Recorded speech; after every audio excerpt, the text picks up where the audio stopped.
Hello. Hello. Hello, hello, hello.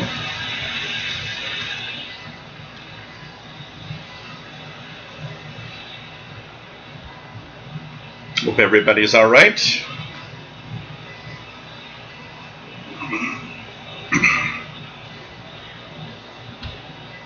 And we are starting another show. Let me just lower the volume here. We'll change in position in a few minutes when Mr. Paul the Cat goes back to his chair. So, hey everybody, hope that you had a great week. And here we are again. Little change in the setup here. Running Windows 10 rather than Windows 7. So that's kind of interesting. I decided to modernize the desktop, but I didn't. What I did is I just unplugged the Windows 7 hard drive, plugged an empty drive that I had, and installed Windows 10 on it. So sorry if it's a little noisy, but it's 30 degrees here, upper 80s, and the air conditioning is working, so I can actually cool down because it's a little warm in Montreal. We finally got summer that arrived. So, hey everybody, welcome aboard. This is the Shortwave radio show. We are live from Montreal, Quebec, Canada. And of course, this is a show about radio. Today, a little special. Last week, I had promised that we would actually have a show about digital mode decoding. That's what we're going to do. So, there's some software missing here that I will add throughout the show if we decode different stuff. I have FLDG working. I have, it took me an hour to just have the proper setup for the stereo mix in Windows 10 so that it could actually drive virtually the audio into the software that I'm using to decode. So, you know, and now it's actually up and running pretty well. The only thing left is, I don't know why it doesn't want to activate. Windows 10 was installed in here a couple of years back, and it was activated with the free upgrade process. And now it's telling me that it doesn't find any activation. So I'm wondering if I didn't install the wrong version. I installed the home version. Maybe that desktop had the pro version. Maybe that's why it doesn't. But usually it tells you. Usually it tells you, oh, by the way, this machine cannot activate with the home version because you had the pro version, or the other way around. Here it just says that there's no product key, so I don't know. I'll have to find a reason. If not, I think I still have a couple of old Windows 7 product keys lying around somewhere unused. So you can actually, for those that don't know the trick, you can still upgrade from Windows 7 to Windows 10 for free if you have a valid product key from Windows 7. It will accept it and say that it's okay. So that loophole still works, and apparently they just left it open. So if you have a Windows 7 machine and we're thinking, well, I'd like to go to Windows 10, you don't have to purchase Windows 10. You can upgrade for free still today, as long as you have that product key from Windows 7. I was about to say Windows XP. It's a little far down. So, hey everybody, welcome aboard. And my name is Gilles, located in Montreal, Quebec, Canada, northeast part of North America. We are here to entertain and listen and just tune the bands.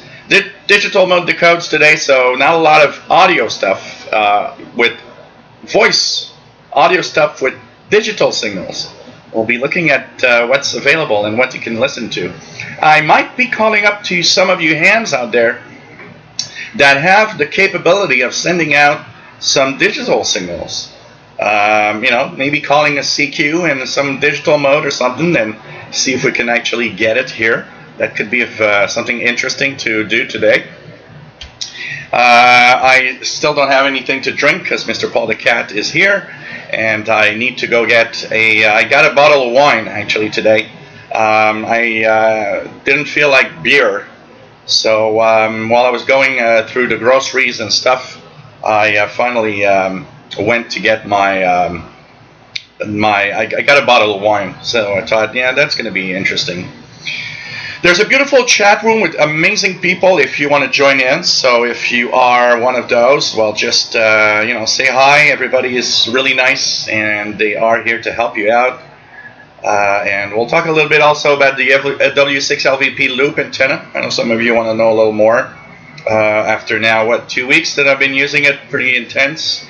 I'm beginning to really like it, and comparing it with the sloper, I think I found the proper place where it is the least amount of noise. It's still, noisy, but less than the sloper is on a lot of frequencies.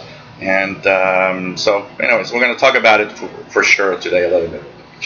Hello, everybody. Dan Walsh, nice to have you on board from the hot New York City. Terry Cook, nice to have you here, KF7BQ in Montana. We have Matambali in Colorado with toasty 93 Fahrenheit, that's hot. Max Estrong, nice to have you on board from Michigan, USA. Pretty cool. Matt, MDK2, nice to have you on board from Colorado. Moved his W6LVP loop from his kid's playset to the roof so he can stretch a 20-meter dipole from there to another support. Cool.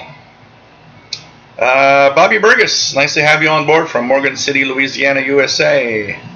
We have Ray Kelly, nice to have you on board from Nova Scotia. We have Nick Amendote, nice to have you on board from Romania. Terry Cook, thanks for the link. Yep, that is a very, very nice place to be.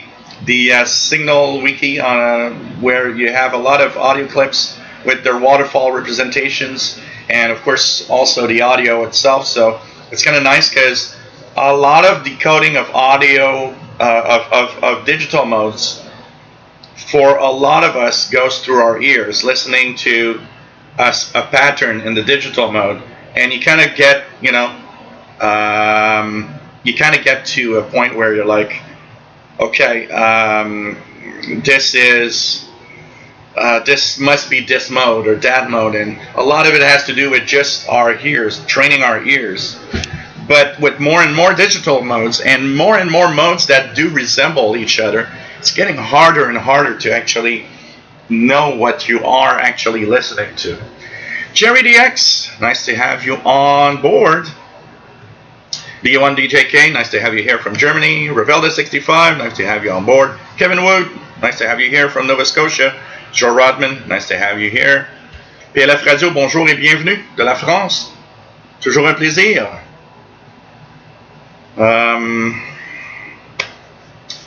We have Keegan, nice to have you on board from Northwest Arkansas. Trond F, nice to have you here, my friend. Brian Penny, nice to have you here from Cape Cod, Massachusetts. Rufus Newt, nice to have you on board. His QTH this week is from Alderman County, Ontario. Bob Geist, nice to have you here, Bob, from Long Island, New York, and 2DET. Pretty cool. Pretty cool. And by the way, you guys in Europe are really getting some really hot weather. I was looking at the temperatures; it's totally nuts. It resembles what we had here last year. This time of year was crazy. This year, like 30 degrees is summer. It's not overly hot. It's crazy. But you guys in Europe, I was looking at the weather map. It was like just crazy, the temperatures. Neil Toombs, nice to have you on board. M0CJM from the UK. Keegan says it's 89 Fahrenheit. Brent, nice to have you on board, my friend. NDRC, nice to have you here. Says regular guys in the world. Very warm UK, not as the mainland Europe. 40 plus degrees, France. Yeah, pretty crazy. Eddie SX, nice to have you here. VA3BUF 83 in Sarnia, Ontario. 14 Celsius and overcast on the coast of Nova Scotia. Wow, that's cool. Crazy. Yeah, with temperatures that hot, I would simply be indoors in air conditioning listening to the SDR and not going out. Can tell you that. What else do we have? You're missing the Oxia SP on SDR Uno. Where? I don't see it. What else do we have? The PLF radio says heat wave in France, weather service measured 45.9 Celsius today. Historical record in France. This is crazy. The warmest it's ever been in Montreal, I believe, is somewhere around 37 or 38 degrees Celsius. Actual temperature. I'm not, because we have the humidex and everything. And they often, today's the news is sensational, so there's always that humidex, it's going to be 50 with humidex. No, okay, yeah, I get it, it's humid, but the actual real measure of a temperature, is, and the highest we've had here is 37 or 38 Celsius. I'm not, I need, I would need to check out all the weather records and everything. But then again, I'm a big weather buff, and I often look at the records every day. I believe we never reached 40 Celsius here in Montreal in actual, real-world temperatures. Yes, definitely, probably downtown where there's a lot of concrete and all of that. Yeah, there are places where it probably beat 40 degrees, but I mean in actual weather, regular pattern temperatures. I think 38, somewhere like 38 degrees is the highest I've ever seen. Last year we had, this time of year, it was like 36, 37. It was pretty hot. That's really hot for here. I mean, Imad Abbas, nice to have you on board from Algeria. Pretty cool. Rufus is sitting poolside with 32 Celsius. Now that's another thing. At the beach, next to the pool with a radio, that just sounds like heaven. René Charbonnier, nice to have you on board from sunny Netherlands. Tron is from Norway, nice to have you here. PLF Radio says in his location to reach 35.5. That's pretty hot. Douglas Elliott, nice to have you here, my friend. What else do we have? Eric Cottrell, nice to have you here. Got your Raspberry Pi 4B and want to use it to decode some digital modes. Oh, cool. How do you find the Raspberry Pi 4? Is it? I've never owned one. I need to get up to date on that. One of the channels, actually, I should have had one a long time ago. One of the channels that I remember I wanted to create on YouTube a long time ago was a Raspberry Pi channel with all sorts of videos of gadgets and experiments and all sorts of things you can do with it. I know there are others, but my own take on it, and maybe a radio side to it, because I mean these are small computers. I need to get one. I need to get one of those kits. Maybe that could be my Christmas gift or something. What else do we have? Radio Week signal works. Nice to have you on board, my friend. Week has been pretty good. Pat K7LNP in Utah. Not a bad week at all. Really, really nice. What else do we have?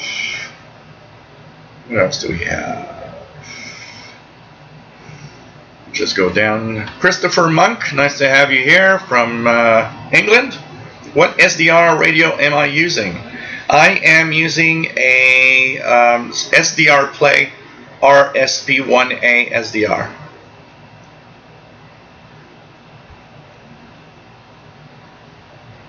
So that's what I'm using, SDR Play RSP1A. Oh, Brent, I actually was the one that forgot, because you're one of the names, Brent, that I always remember where you are. So it's just I didn't say it, but I should have said it. I always remember you from Brockville, Ontario, and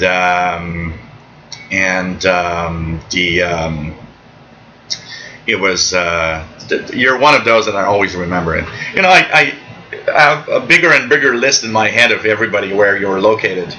But it is always nice when you guys say hi for the first time in the chat to mention it, just so that we can. If I forget where one of you is, I can mention it.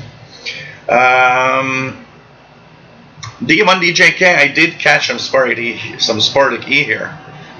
6 meters. I had some FT8 on 6 meters this week from a couple of stations in the United States. Levy Nathan, nice to have you here from Israel. Shalom, nice to have you on board. John Galt, nice to have you on board from El Paso, Texas. Pretty cool. Max Strong is from Michigan. Nice to have you here. 34 degrees for London tomorrow, apparently. That's hot. Radio Telescope, nice to have you here. Pretty cool. Mika Del Manch, nice to have you on board. Yes, saludos amigos. An old tape of an HCJB show last evening. Oh man, that must bring you. If I listen to these things, if I want to be total, I remember one evening, maybe 6 months ago, and I was kind of bored, and I decided on the big screen TV. I got a YouTube app. I decided to go on YouTube and search for old broadcasts of shortwave stations. And I found a lot. There's a lot of them. If you search on YouTube, there's a lot of them. And there's a lot of places with interval signals. I got to tell you, I was having a couple of beers.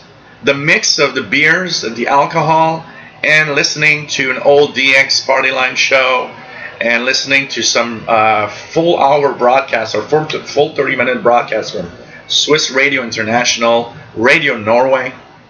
I, at some point, was sitting down and was just like in 1985 or something again. It was just crazy how listening to that a little bit brings you back. You get super nostalgic. And if you listen to the shortwave bands in the 70s or 80s a lot, you get super nostalgic with that kind of thing. So, Douglas Elliott says, trouble is we don't have air conditioning in the UK. Yeah, you guys are kind of not used to that enough to have all of that. It's like not 30 degrees every day there. Here in Montreal, we're the best of both worlds. It's either we're having Arctic weather or we're having tropical weather.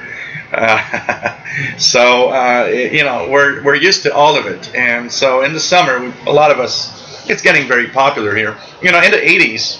When I was young, we didn't have air conditioning. Air conditioning was expensive when I was young, and not a lot of people had actually air conditioning in the 70s or 80s around where I lived here in Montreal. But when the air conditioning started going down in price, that's where everybody got crazy. So here I got 3 air conditioning.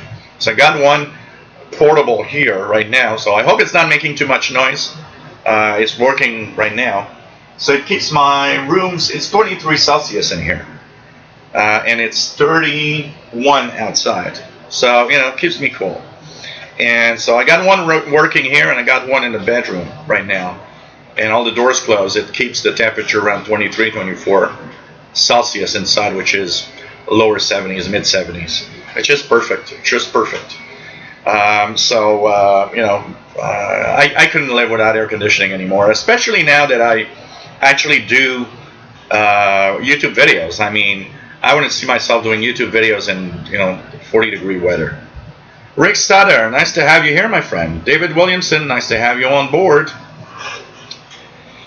No problem, you're here today, David, at least. Eduardo Montero, nice to have you here from Rio de Janeiro. Nice to have you on board. Rufus Newt is visiting his sister, and she let you put a long wire. That's the best sister in the world. When I would go to the South Shore to visit my sister, I would also set up wires. She would let me set up all the wires I wanted outside, and as long as I take them down after I leave.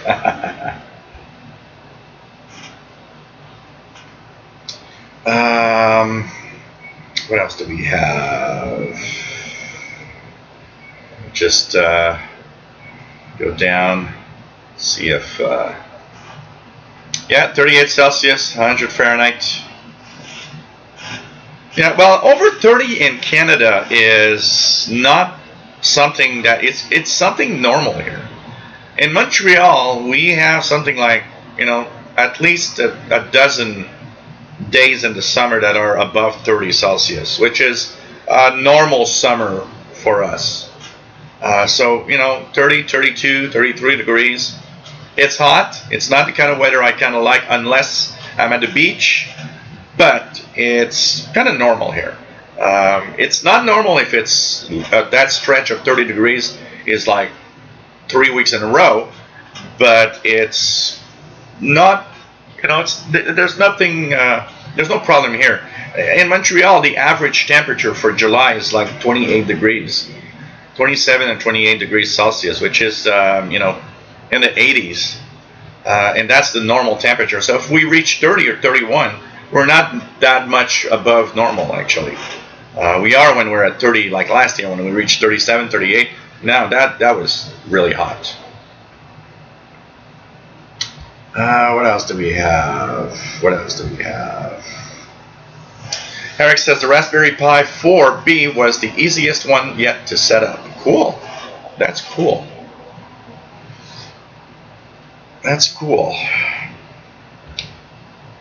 What else do we have? WOHP 1390. Nice to have you on board from Ohio. Almost 90. Pretty much like here.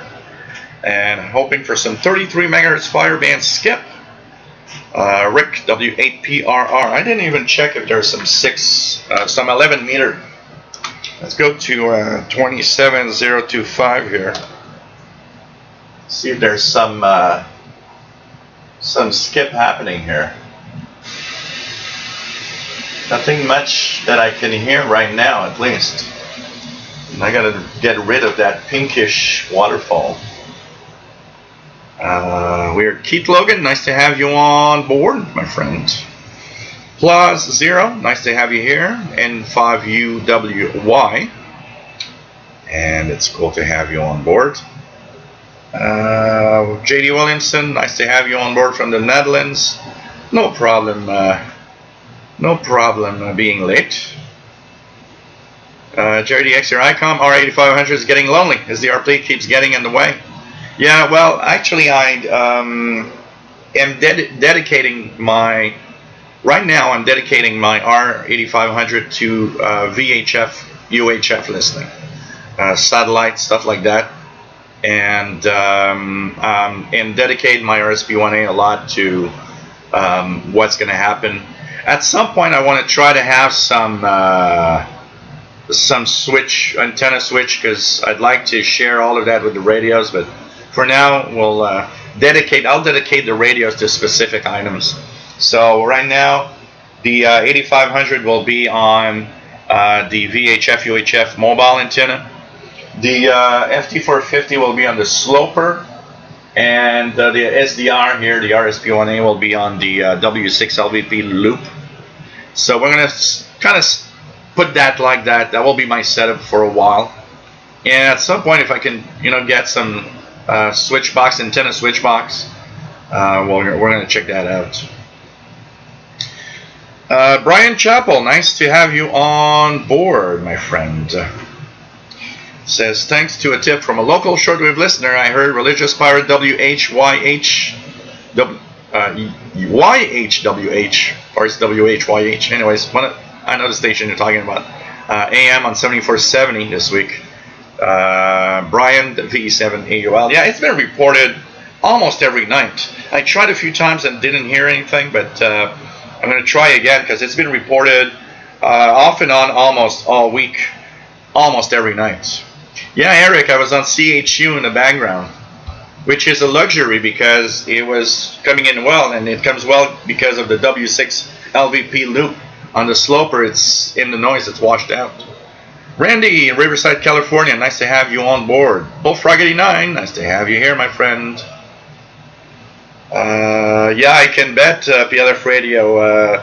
Here too, last year when we had a really, really big heat wave, almost every store ran out of fans and air conditioners also. They really, really sold. So, of course, we had, I always buy my air conditioning way before the heat waves arrive, so I can have a choice. I got a great deal on the air conditioning last year, so that's why I got the air conditioning here. And I got a really, really huge one that is in storage in the backyard. If it would really be hot to a point where it'd be crazy like last year, that one is a killer air conditioning. It actually, I think I could transform my apartment in a fridge if I want with that one. It's crazy powerful, but it's crazy noisy also. And it's so heavy and so big that it's not fun to put up and take out every year. But I keep it because last year when it was 37, 38, it actually was very helpful because I had that for a couple of days to cool down the house, because at 38 the air conditionings I had were not enough to cool down. You don't want my hydro bill? It's 120. I think it's $125 a month right now, which went up $30 from last year because of the new air conditionings, which is rather cheap if you consider the amount of electricity I actually consume. A lot of you guys have much more expensive electricity than here. Skywave schedule. Nice to have you here, my friend. Says that Skywave schedules v2.1.0 beta now released in Google Play Store.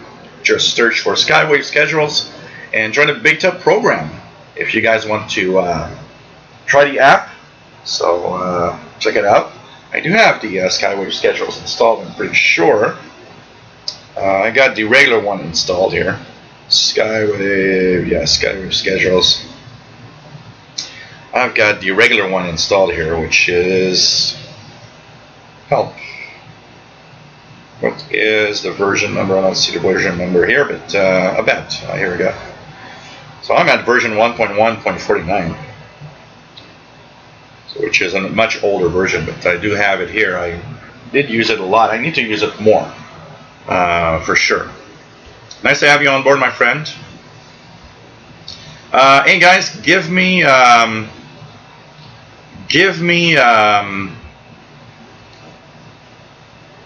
2 minutes. I will go get my wine and a glass of wine to drink a little something during the show, because I have absolutely nothing right now.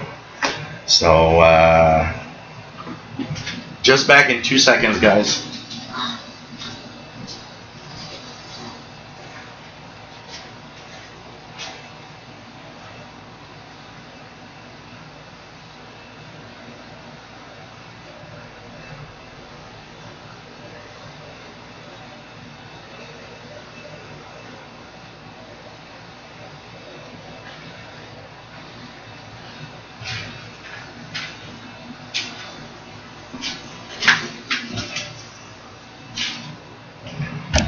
And here we go. Mr. Paul the Cat observing what I'm doing. Where I'm going is actually right here next to me. So this is okay. Don't ask the wine. It's a cheap bottle of wine, but it's actually not that bad for the price. And I'm not going to drink the full bottle while the show is going on, because I'll be dead by the end of the show. Cat air. So let's put it here. So cheers, everybody.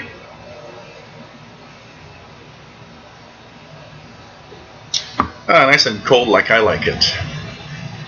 Okay.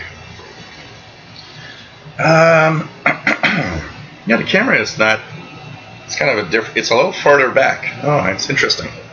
I was wondering exactly why I could see everything, but it's the camera is actually maybe about a feet back. Feedback. It's about a feet behind where it is usually. So okay guys, let's continue here. What else do we have? Coaster 2301 Productions. Nice to have you on board. He's going to try his technician's license in July. Cool.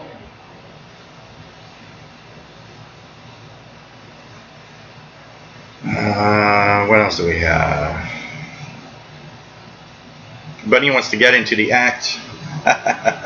Yeah, I was going around my stuff today and remembered that little bunny that my sister that passed away from cancer gave me. So it has a very special meaning. So I saw it. I said, "Oh, it's got to be back inside the. It's going to be back inside because it means a lot to me." Little bunny here.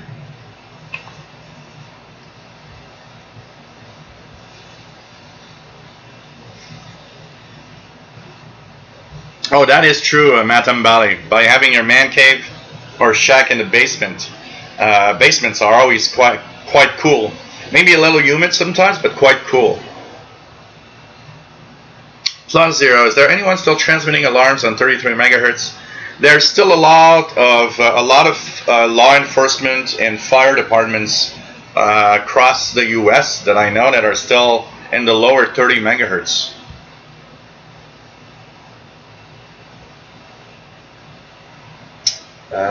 What else do you have? Kid Logan just bought me a 1987 Grundig AM FM shortwave for $15 at a thrift store. It is great radio so far. Cool.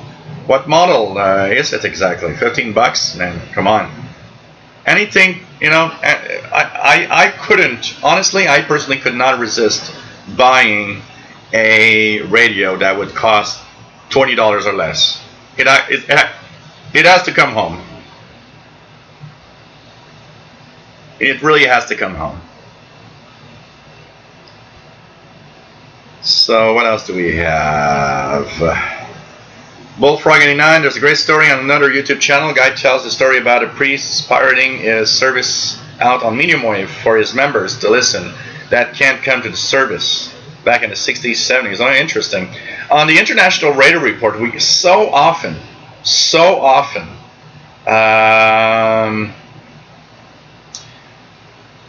talk about pirate stations that get, that the FCC shuts down, or they send some, cease and desist. And it's crazy because a lot of them are religious broadcasts from churches and religious broadcasters, which is kind of interesting.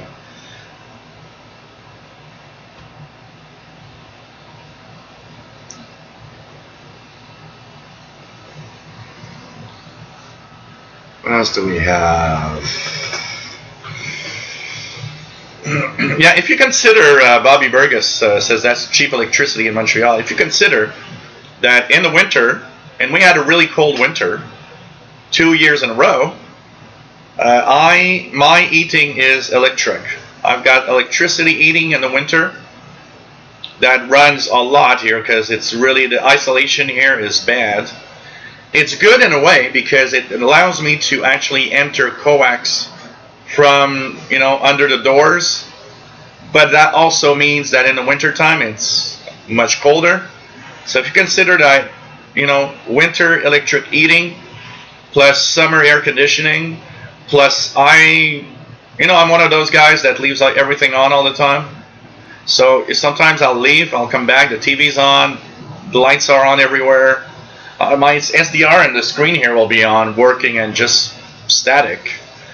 And my bill is I think it was $123 exactly per month right now. So it isn't that bad if you consider the amount of electricity that I probably consume every year. So what else? No alcohol, J.D. Williamson. Yeah, gotta stay sober.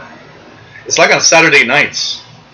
I get people now telling me, "Oh, come on, you don't come out anymore on Saturday nights and have beer and go at the bar and go sing at karaoke." And I tell them I can't, because if I go out at the bar with friends and get a couple of beers, I'm gone. I'm going to be there till 3 a.m. and I'm going to party. And then I'm going to have to wake up and be at the International Radio Report at CKUT on Sunday morning. So I told everybody, no, it's not at all a good idea. And I tell them, if you ever want it, we can do it on a Friday night. If you want to do it on Friday night, we could go out, you know. Man. Crosley Fiver, nice to have you here, says Heineken. I haven't had an Heineken in such a long time. Yes, I do need an ice bucket, absolutely. That's all that's missing here, actually. Page Master, nice to have you on board for more Oklahoma, KI5CWF.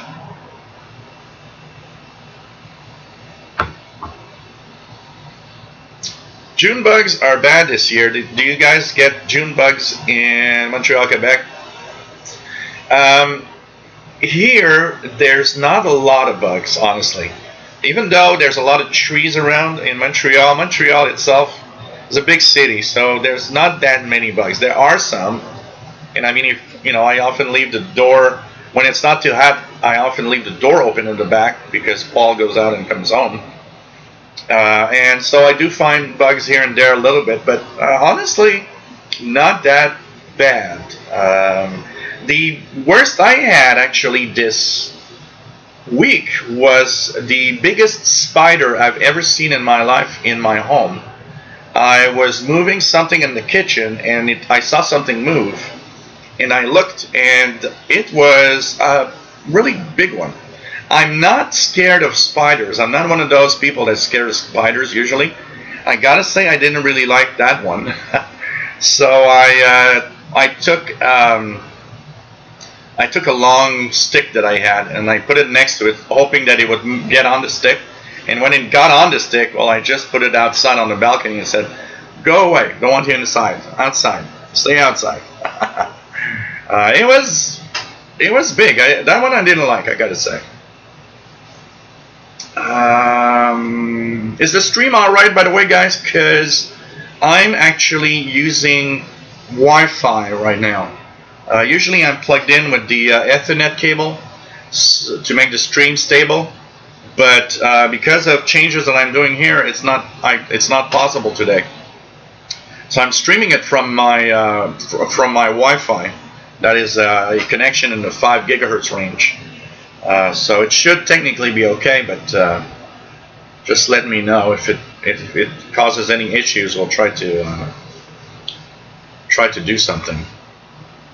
Bullfrog89 says, how's the water level at your end of the river? Lake Ontario and my portion of the river are hitting records. More rain coming through late tonight.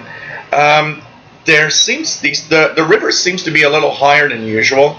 We went to the old port last Sunday, me and some friends. And one of my friends was telling me, is it me or the water seems higher than normal? And I said, no, I think it is higher than normal. And when I went to Perry Island, the river over there, I never seen the current so strong. So it's probably, it didn't look that high, but it did look like there were more current than usual in the river.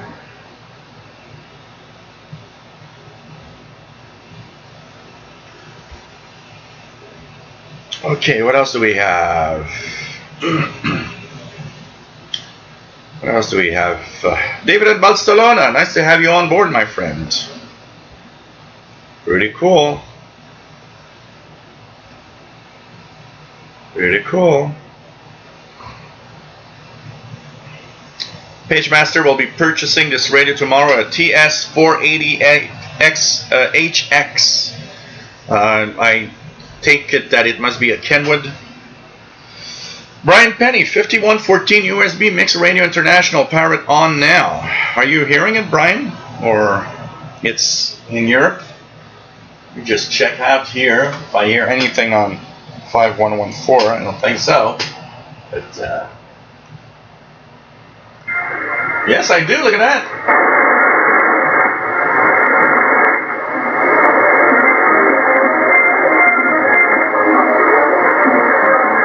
There is a pirate. I hear it on 5114 upper sideband.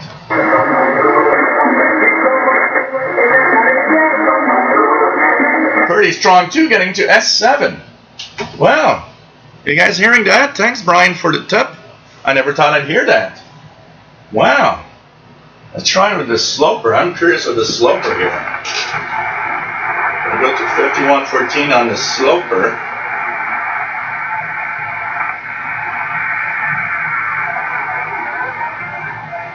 Hearable on the sloper also. But definitely much stronger on the W6 LVP loop. So 5114 upper sideband mix radio international pirate on right now. And I hear it really well over here. So we'll leave it just to a level that I can discern if somebody's talking, but not the music, so that we don't have a, you know. Bobby Burgess on the VHF UHF side. We will soon have 3 more satellites we soon can catch. Cool. We'll check that out. So, well, Keith Logan, 5114 upper sideband. Dada Duden, nice to have you here from Norway, my friend. Thanks for the info.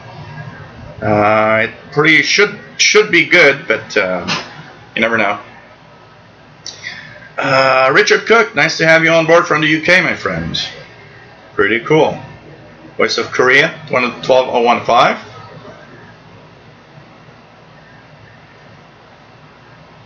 Rekray, nice to have you on board from Turkey, my friend. Yeah, Page Master, it's a Kenwood. Cool. Hope you're going to have a lot of fun. Yes, I'm hearing MRI here on Cape Cod, so it's coming in quite well here. Really nice.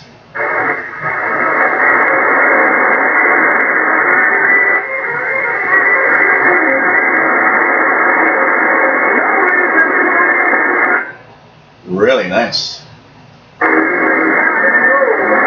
It's speaking at S7 at peaks. It's really strong. So what else do we have? Oh, the link for the thanks Applause Zero. Richard Cook has nothing on 5114. Well, it's still pretty much a sun path from Europe to North America. So 5114.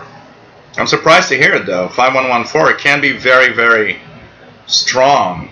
Very far. I'm sorry. It could be strong, but not very far. Brian, Iowa, nice to have you on board.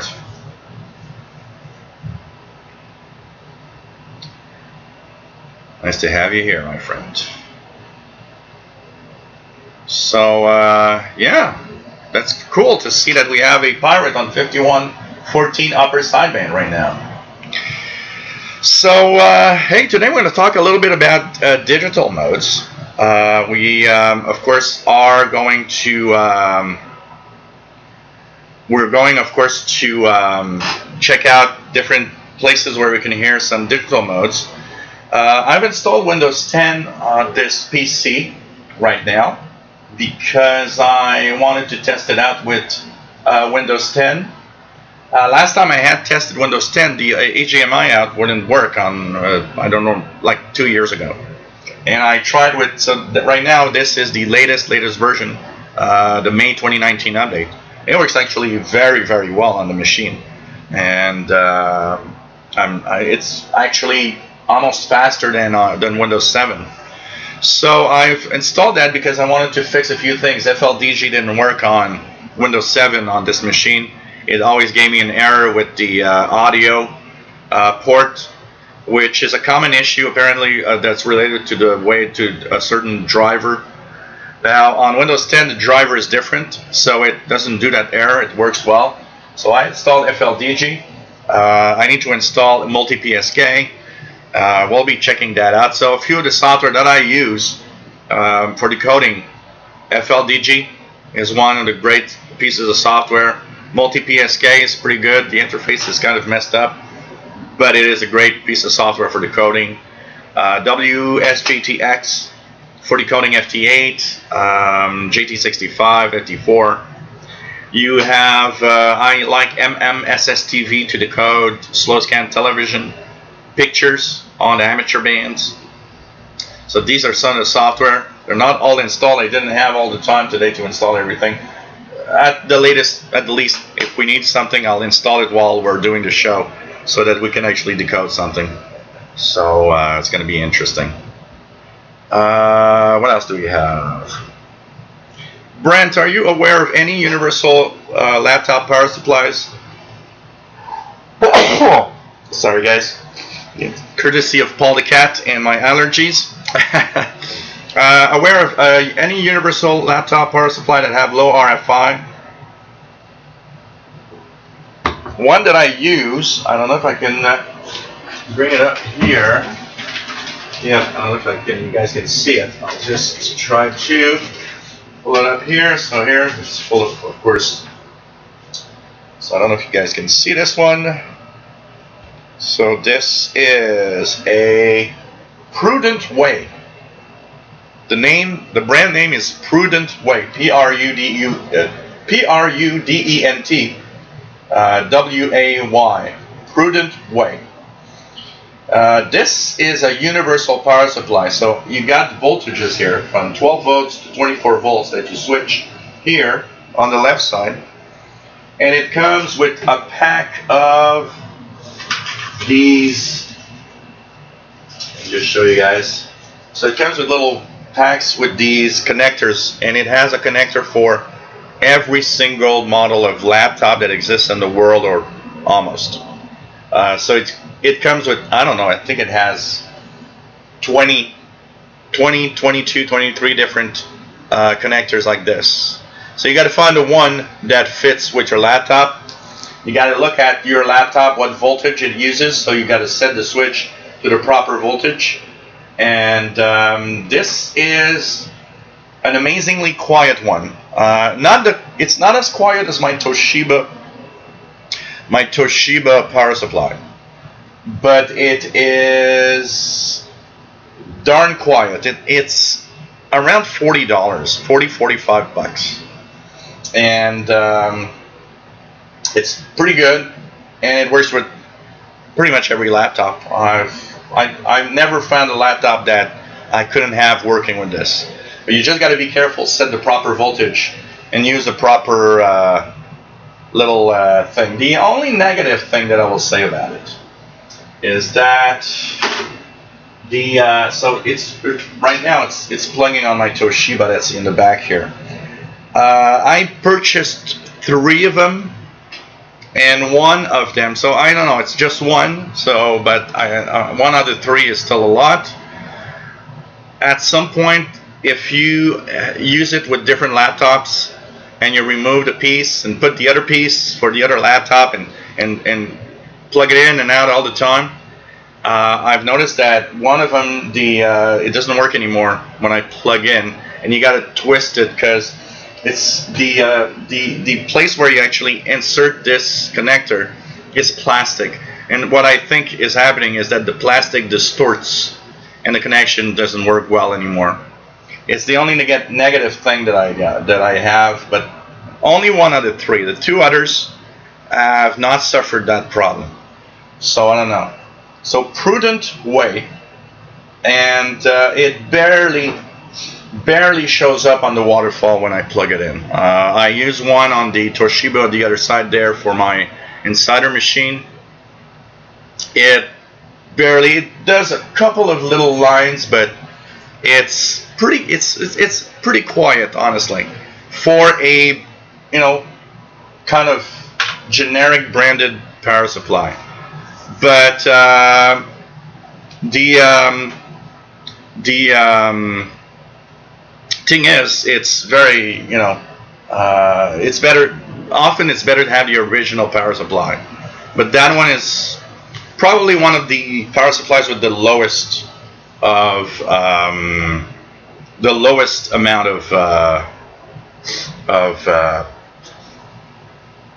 noise of all. Now my glasses are probably crooked. You've got to check out. And also I'm at some kind of an angle. Maybe if I turn it here, it's somewhat of an angle here. So anyways, Daddy Da, nice to have you here, my friend, from Northern Ireland. Richard Cook, have you tried Versa Korea on your new loop yet? Yep, no luck. No luck. And KBS 15575 is a something in the noise. Yeah, my glasses.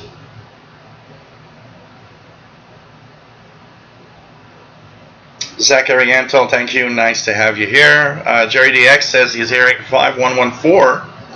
John McClure, nice to have you here. Matt Mbali, 9420, Voice of Greece, S6. Keegan has nothing, 5114. And yeah, check it out. I buy it at, there's a local a computer part supplier that's not far from here. They actually fix computers. And I needed a power supply one day for a Toshiba. And it was kind of urgent, so I didn't want to, wait for an original one or something. So I just purchased that power supply, and was surprised to see that it was pretty low noise and it works really, really well to power the computers. And it's not like the cheap power supplies, the ones that they come so hot that you can't even touch them. This one stays at a decent level because it's pretty powerful. Here it's, I don't know if it says how many watts, but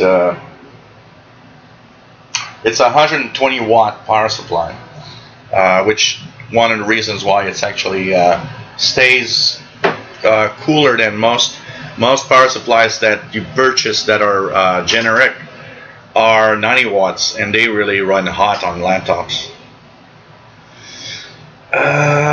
Stuart Lindsay, nice to have you on board. Thank you very much. Thank you very much, my friend. Brian Penny, 5100 AM on 90 Pirate now. Really? Wow. Yeah, I see there's a something there. So 5100.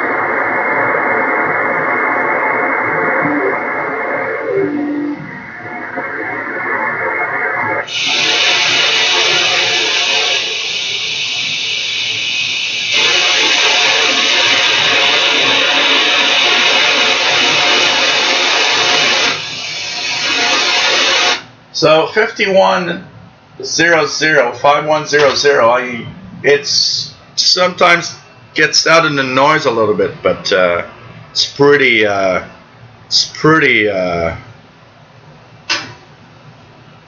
much in the noise.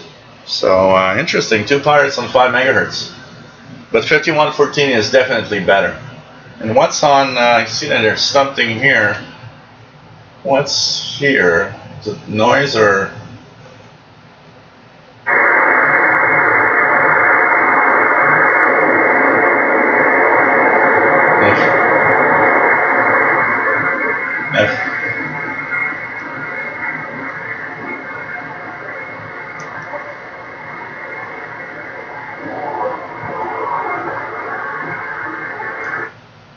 Seems to, even the 5114 seems to have dropped in signal level a little bit. Matambali, 13650, Radio Romania International, S6, occasionally audible. It's Ron Sear, nice to have you here, my friend. Let's try 13650.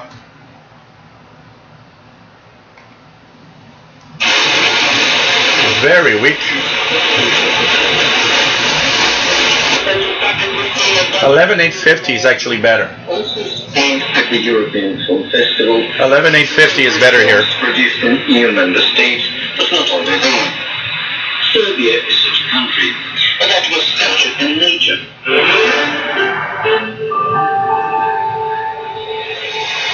And with that, our broadcast in English for listeners in Western Europe and North America, the East Coast, has come to an end. You can listen to our next program for Western Europe at 22 hours UTC on 5945 kHz and 7310 kHz. Our listeners in North America can listen to us at 0 hours UTC on 6040 kHz and 7375.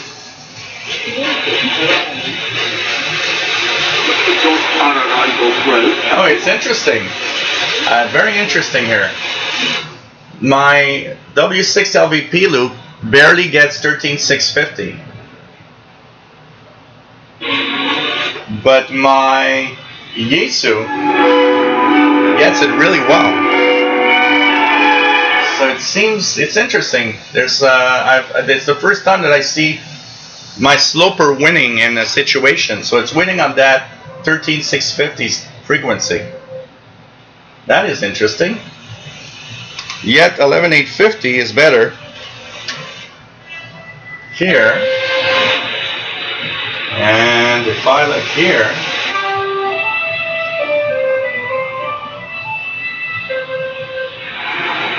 it's pretty good.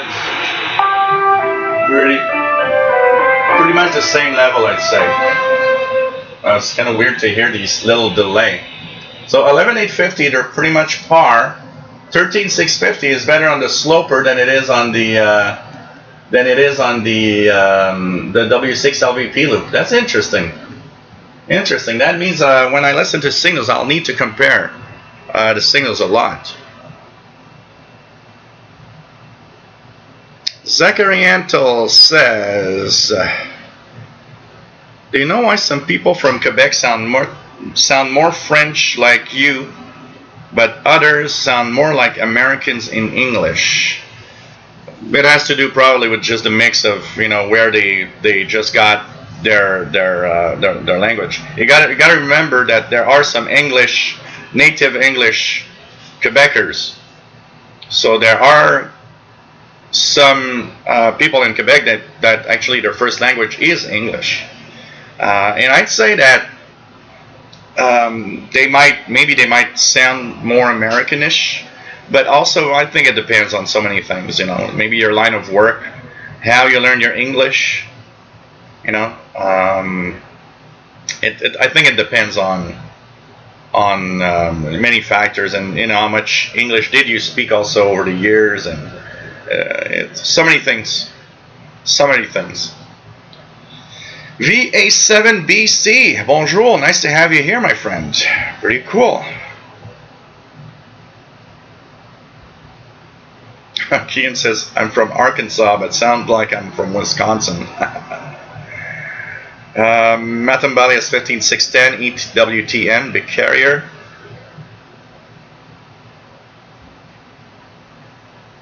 So you might want to check the one from David in Barcelona, which is the one he's using for his laptop. So very low noise apparently, so it could be a good idea. The one I have, like the one that I just talked about, is quite low noise. It's surprisingly low noise, honestly. But you know, everything is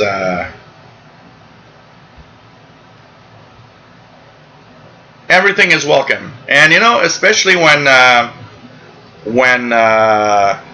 you are searching for, you know, generic power supplies, knowing which ones that actually are very low noise in case you need to have one is always very, very nice.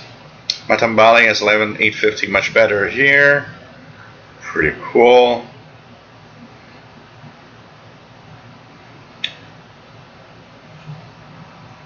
Ray Kelly 20 over on 11850. Joe Rutman, numbers lady on 11635. Let's go check out 11635.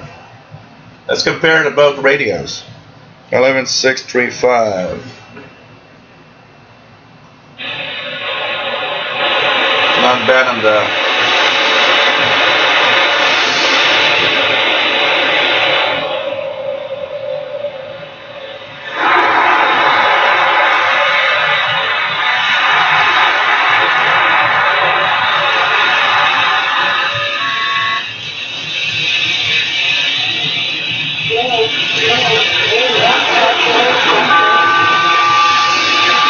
So if I compare, 11635 goes to S7, S8 even on the RSP1A with the W6 LVP, it'll reach got S5 here. S4 to S5. It's definitely stronger on the loop than it is on my sloper, but the sloper is getting it quite well too.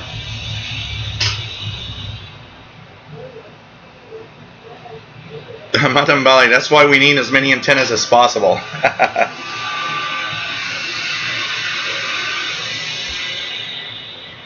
So, yeah, I should have tested that out, Jerry, but on shortwave signals, turning the loop has minimum effect. It's not like a local AM station. But next time I get a few signals, I will try it, because I did turn the loop on many signals and saw very little difference. And it's really positioned to the lowest noise possible right now, which is probably the best thing to do anyway.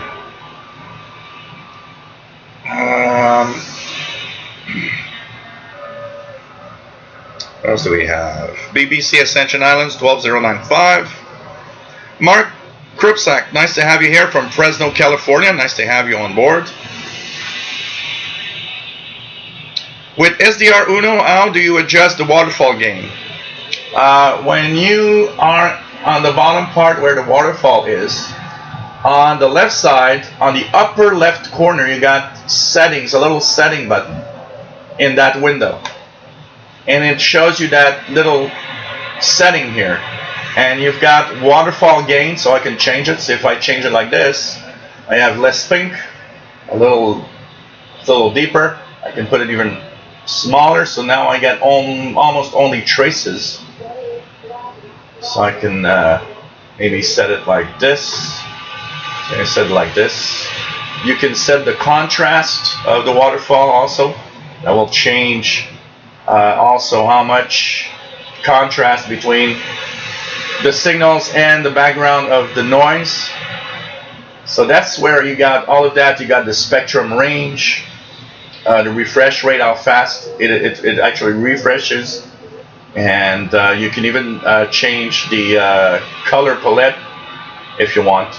So it's in there. It's simply look at that part where the waterfall is, and on the upper left of that window you have a little setting button, SETT.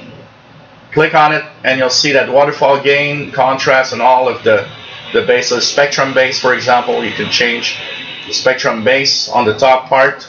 I often like to have a spectrum base that is a little lower, and so it's like, not the peak current.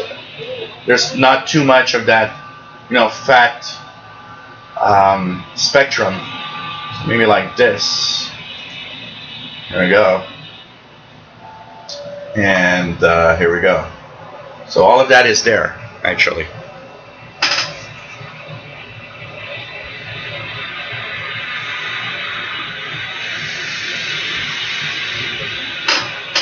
So I hope that that helped you, Mark.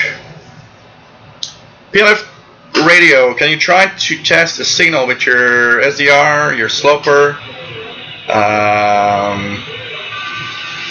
and a portable, see the difference between the three? Yeah, I could. Here, the problem with the portable is that I'm inside. So being inside means that it's difficult for me to be able to tune something without all the noise around me. That's the biggest problem. Let's. So I got a Texan PL 380 here.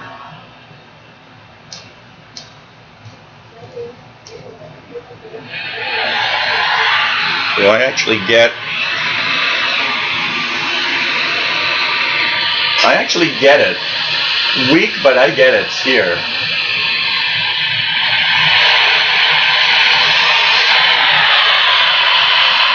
It's not very strong, but I definitely can hear it here on 11635. It's barely making it, but it's there, 11635. And here we got the Yaesu with the sloper.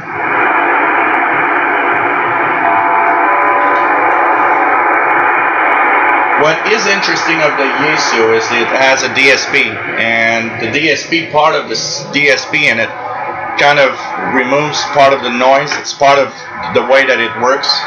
So on some signals, it sounds better because it removes a little bit of the hash and the noise around it.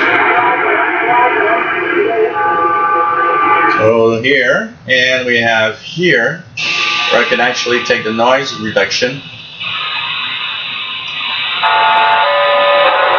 It is definitely stronger on my loop.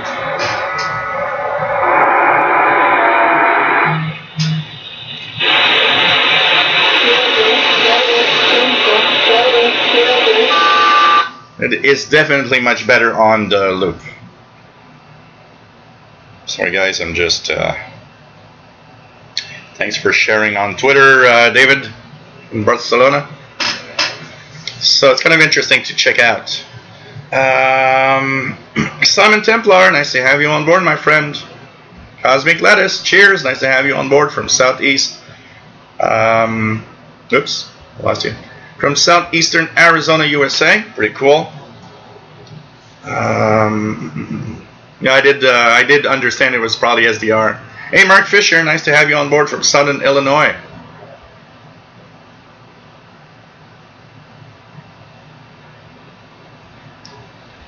So, well, you have an idea of the noise inside my house with the radio.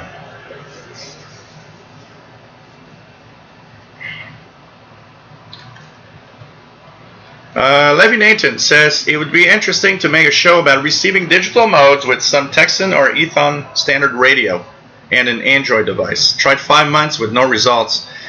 Well, you know what? When I do, one of the days, today I did it here, but one of the days I want to do is a show from outside, and we'll use the portable receivers and we'll try that.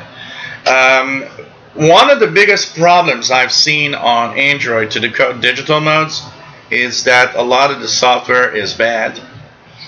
I'm sorry, but Black Cat Systems software for decoding stuff are pieces of crap.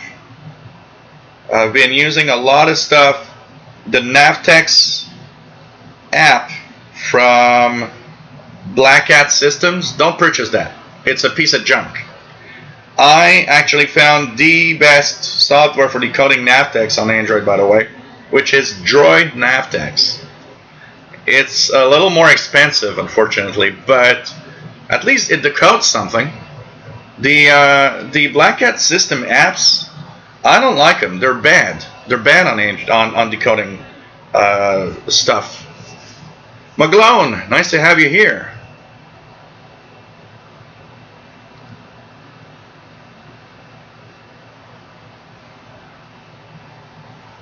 So what else do we have?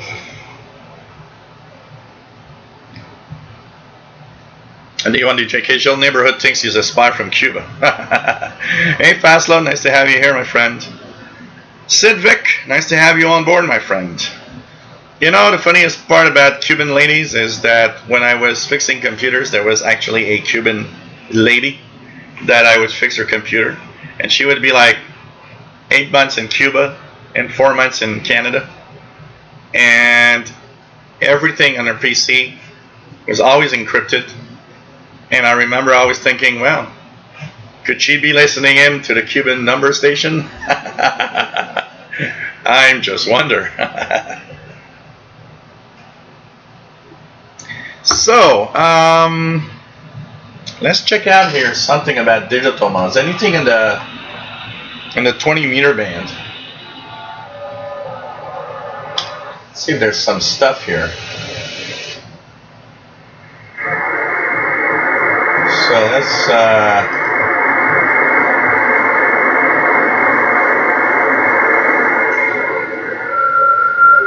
course a lot of FT8 and stuff like that. Not a lot of we're all pretty close. We're like I say, I think we're under 2, under 3. Lots of FT8, but not a lot of anything else. Anybody set up out there that could send some 20 meters whatever digital mode, guys? Out of curiosity. We just need to know what mode you'll be using. And by any chance, it seems that apart from the people have really moved to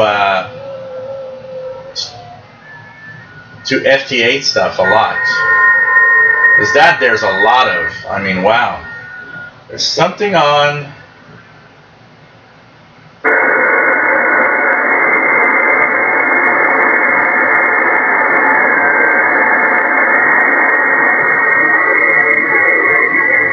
There's some kind of digital mode on 14110, but I don't know what it is.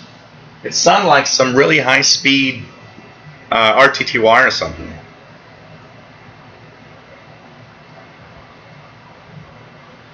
Yeah, Richard, I'll try it, but I already know pretty much the answer of what I'll hear.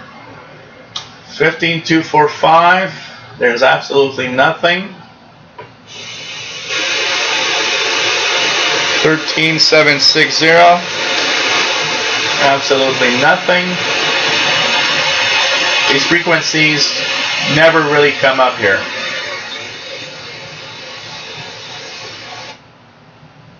So 14080. It's not the best time of the day for listening to digital modes, but kind of interesting here. Keeping that out. The app for Android is for Navtex. It's Navtex only. It's Droid Navtex. So just I don't know if you guys can see it here. At the top, Droid Navtex. This is a good Navtex decoder, but it's, I think it was $12.99 Canadian. What else do I use here for digital decoding? I have Robot 36, of course. One that's a good one for Robot 36 for slow scan television is pretty good. Robot 36, that's a good one. Also, anything else I'm using on Android? Trying to see here if there's anything else.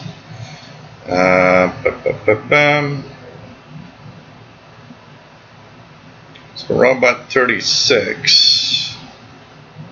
I got one that is.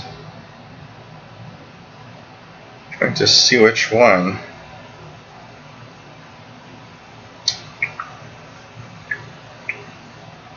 Oh, Droid PSK is for PSK on 14070 and stuff. PSK 31. And I believe probably all the PSK speeds. Droid PSK for PSK 31. Droid PSK is not bad at all. That's another one that, this one is good, decodes well. So Droid PSK is a pretty good one. And it decodes PSK 31 or PSK 63. And it can even receive the audio through Bluetooth if you want. So Droid PSK for PSK 31, PSK 63 modes is also another one. Droid RTTY, David in Barcelona. Yeah, that's the one I was searching for also. Droid RTTY, absolutely. David says Droid SSTV, Droid RTTY, and Droid PSK on his phone, as well as Morse code decoder. So kind of interesting. Erica Trail 14109.5 Q15 by 25 mixed W centers at 1375 Hz above VFO frequency. Use the settings that run his website and same as okay, that's kind of interesting because I did hear some stuff here. So yeah, thanks for sharing that, Eric. By the way, the active frequencies for different modes, that's very useful for the different things. There was a time when there was tons of PSK 31, and I hear less and less of PSK 31.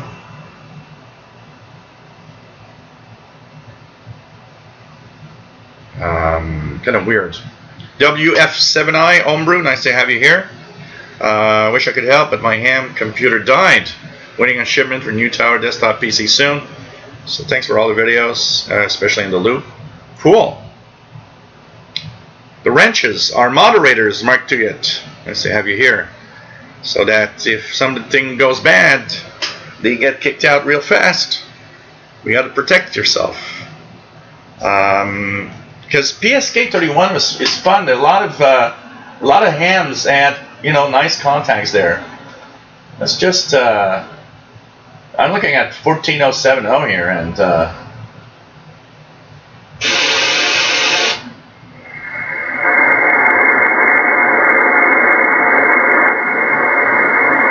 not hearing anything. You know what? There's some.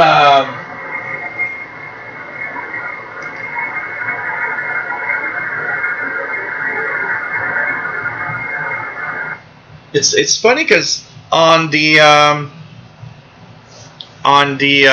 bands, I have the impression that a lot of people that were actually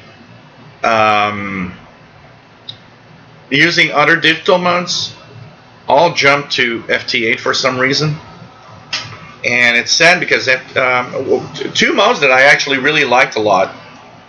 Actually, there are a lot of modes that I liked a lot, but two that I kind of enjoyed a lot were RTTY was kind of fun to decode. Usually around, like on the 20 meter band, it was around 14080 to 14100. It was kind of fun to decode some rated teletype.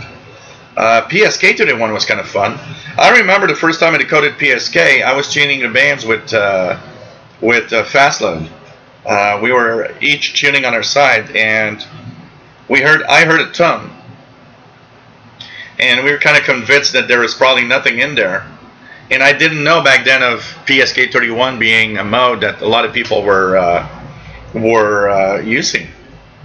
And it's when I chose PSK31 and I saw the text starting to go across, I was like, "Whoa, that tone is a digital mode."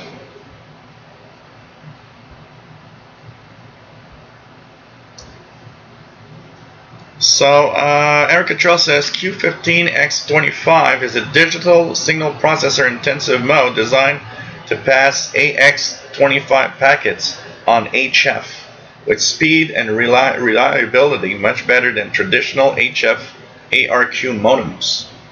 Wow.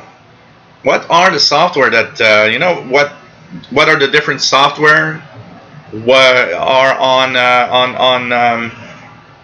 for decoding that, Eric? Because I was hearing some stuff, and I still see it here. It's here right now.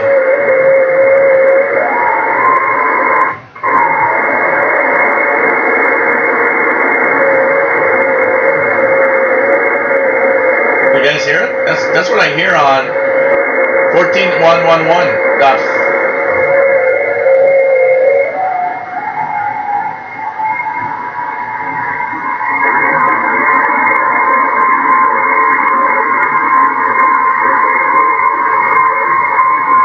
Does it sound like this, Eric?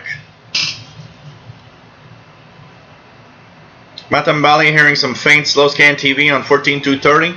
I'm actually going to install MMSSTV in case we need to.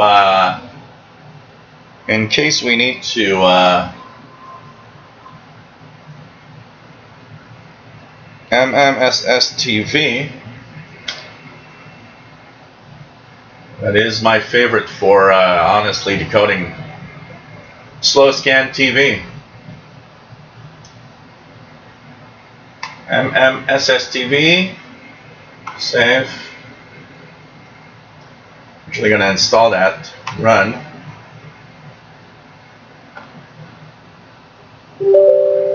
Yeah.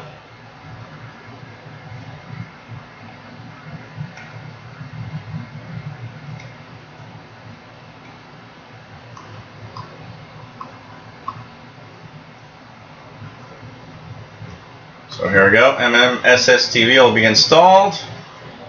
So I can decode some slow scan TV. Nice. That is installed. We're going to try for some slow scan. See if we can hear anything. Johnny the Xer, nice to have you here, my friend.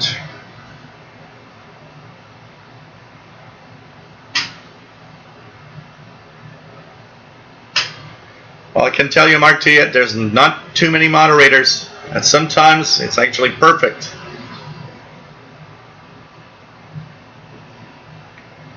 Thanks for the info. Eric Control. There are some new stuff that I don't decode that I'd like to decode and find the software to decode it and all of the info. Somebody yesterday was decoding some ale. What was it? It was, oh man, no, some Cothan on the 5732 kilohertz upper sideband. I often hear the Cothan digital stuff there. I've never decoded anything, and somebody in one of the groups was showing that he was decoding some stuff from there, which was kind of interesting with multi-PSK. And because I've monitored that frequency a few times, because there are some moments where they are actually in voice contacts, and it's one of the military frequencies from the U.S. Army. And 5732 is actually one I hear quite often here. And it was interesting because I looked at his video and it was like, oh, this is so cool. He's decoding messages being sent through that frequency.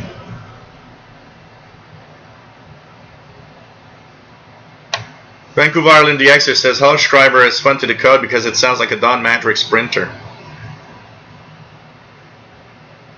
Hey, William Helms, nice to have you on board. Hope there weren't too many problems. I only send a wrench to people I trust, my friend. You need to earn trust to have a wrench. Tony Turtle, nice to have you on board, my friend. Martinez from Indian Rocks Beach, Florida. Cool.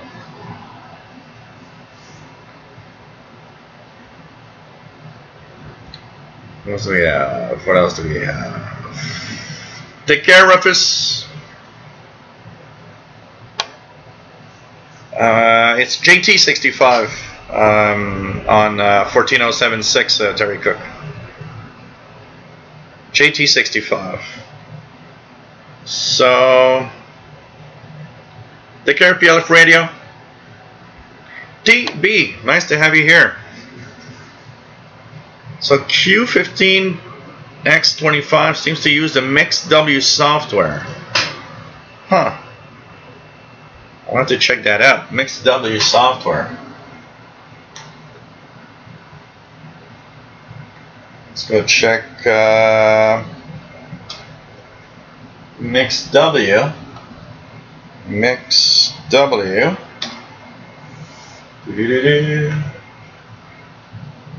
So MixW software. I haven't used this in such a long time. They're at MixW4 now. Darn. Download.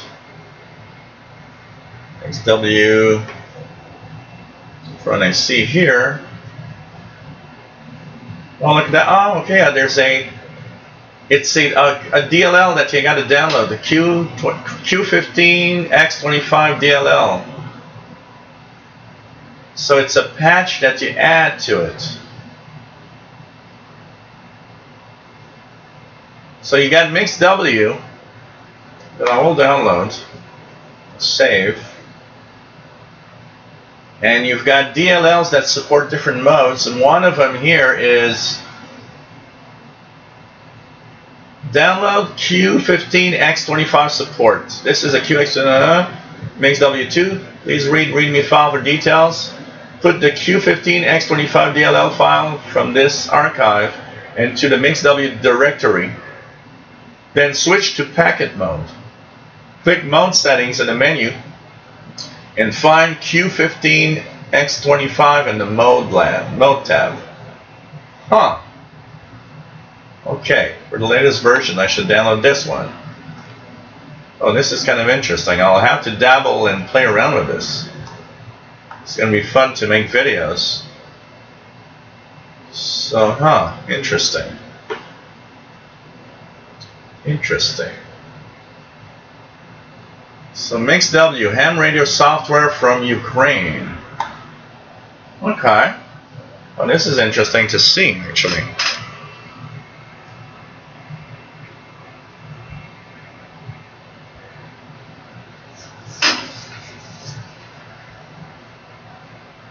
So, control, yeah, code and customs over the Horizon Enforcement Network.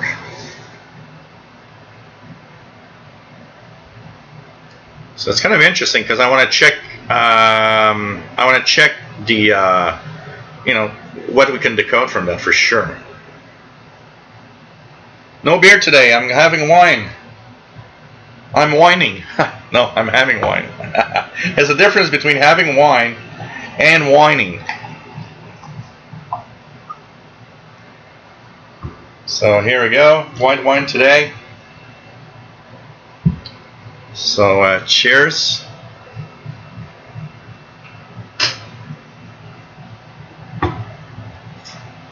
And by the way, we're almost an hour and a half already. Man, time flies. If you guys want to help out in any way to fund the Shortwave radio show, you can send PayPal donations to the Yahoo email or that I'm putting here, or you can also send funds through paypal.me/shortwave, and this is where you can send a little something to help me out.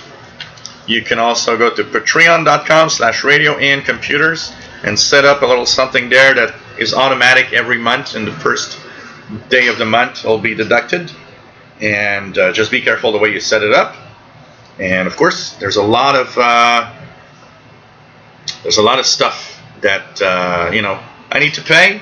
Good internet connectivity, hardware, lighting systems. Got to feed the cat so he can show up. Go to the vet. Have the beer, the wine, and of course, if you like what I do, there's a lot of people that are having a lot of fun and considering this as being kind of a subscription. That once a year they give me that little something and say, hey, it's that time of year where it's like being subscribed to some magazines, and come on, how can you not want to give something for little kitty here? Look at that. Look at the guy. Come on. He's just wondering what's happening, actually. Look at that. Isn't he beautiful and sleepy? So, anyways, this is, of course, the, like this, like this. There we go.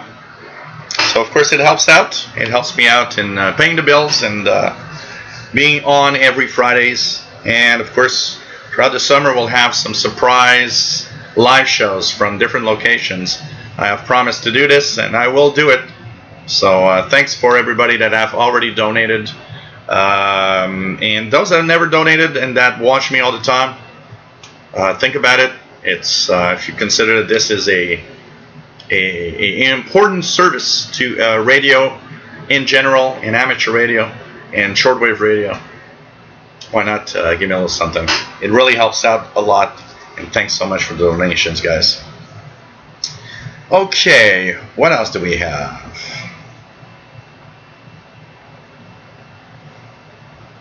What else do we have?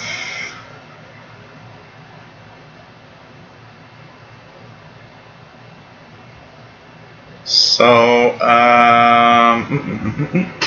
yeah, AX, and there's also a lot of things that I want to check out on the amateur satellites, the decoding of different modes, and the decoding of the telemetry, like the Morse code telemetry. that are, of course, available, and you can decode. And a lot of the satellites send temperature and voltage and all sorts of details of what actually you're sending out.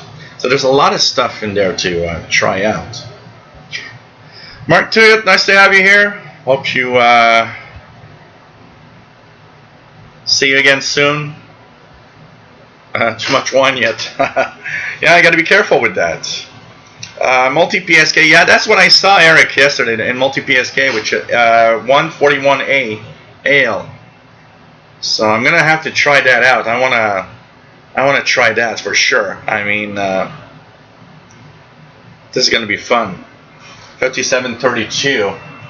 By the way, I don't know if you guys can see it. Yeah, you probably can, but I find interesting that right here,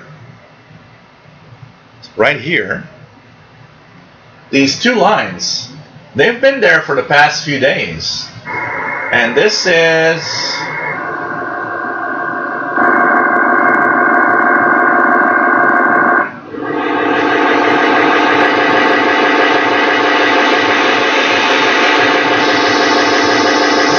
what it sounds like. So we're at 13993, pretty much centered, 13993. And on each side, well, maybe 99, let's just check it out here, 99, yes, 13992. And on each side, there's that sound. Anybody know what that is? 13992. It was, yesterday I was listening to Radio New Zealand on 13840, around 0300, and those two lines were really, really strong on that frequency. I noticed those two lines last week for the first time.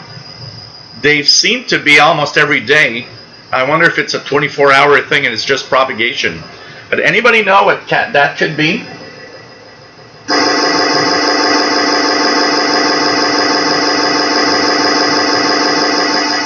Because these are really strong. So it's centered around 13992, somewhere around there.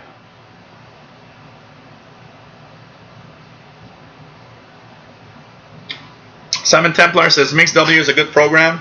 In Ham Radio Deluxe, which is for HF rig control, there is a program within it called Digital Master 780 for RTTY, and the rest of the digital modes is just under $100. I did use Mix W a while, and then I moved on to multi-PSK and FLDG. Kind of a sucker for free software. I mean, software doesn't have to be free, honestly. I mean, people work hard to publish software, and I don't have a problem with paying for software. I just find that when a software gets above or close to $100, it starts to be expensive for software. Maybe that's just me, but I think there are decent prices for software, and I don't know. I'm going to give MixW another try. I haven't used it in such a long time. Maybe it's going to win my heart, and I'm going to, it's like Am Radio Deluxe, which is I love, and this is what I use actually to control my icon. I love it to control my icon. Works really well, and with the satellite tracker and the Doppler shift tracking and everything, it's actually nice. I actually like using Ham Radio Deluxe, but I've stopped. I got the last version that is free installed here on my PC, which is version 5, something like that. Ham Radio Deluxe, I believe, is version, I don't know which one it is, but it's like version 5 or something. And I've never moved on after that. I'm sure there's a lot of improvements, though. I would need to check that out. Is there a free trial of Ham Radio Deluxe, latest version? Can you try it for like 30 days? I might download it and check it out. Matt, Radio DXer, nice to have you on board.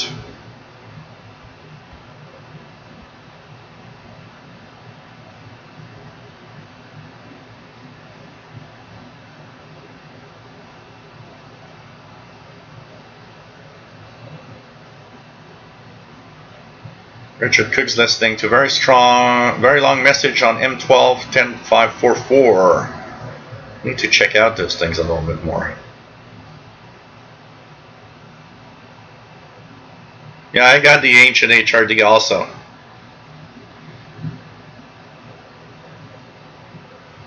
Hey, that'd be fun going to Austin for a live show. If I had the money, I would go around the US and have a live show at every of you guys' places, and then I'd go to Europe for everybody else.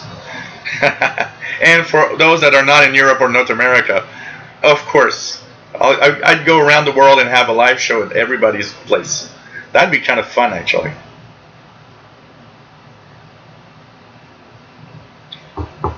Pink Floyd on 93.35. Don't you mean 93.95 maybe?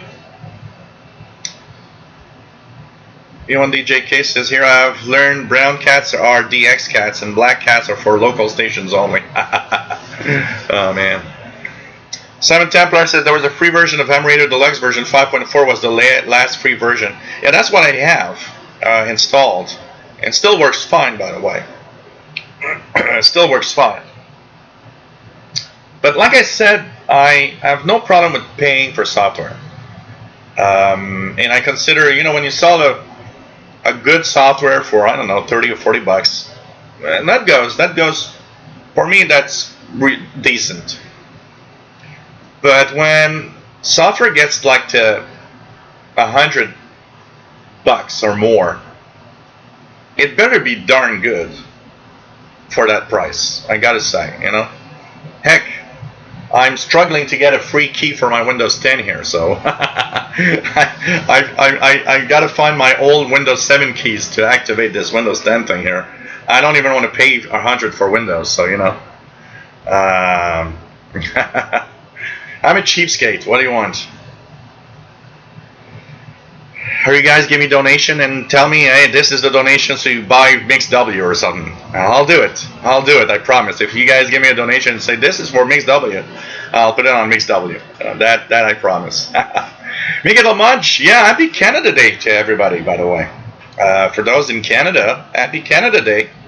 And we won't have a show before and after, so of course, happy 4th of July to the U.S. guys out there. I think this is going to be, a great week. And you know what? Take time this week to listen to Pirates, because Canada Day, and I suspect there's a few Pirates that actually broadcast from Canada. I mean, we hear a lot of them from the U.S., but I suspect there's a couple of them. And I just will say that my little finger is telling me that there's at least one in Ontario and one in Quebec. But who knows? Maybe I'm just saying stuff. So, anyways, the happy Canada Day to all of fellow Canadians. And happy 4th of July to the guys in the US, absolutely. Absolutely. Sounds like a computer that crashed. It does. It does. Like an old Windows 95 computer that just hung in a video, or not even a video because there were like no videos then, but in some kind of audio stuff. But it is kind of interesting. And it seems to be brand new, or at least I had not noticed for sure.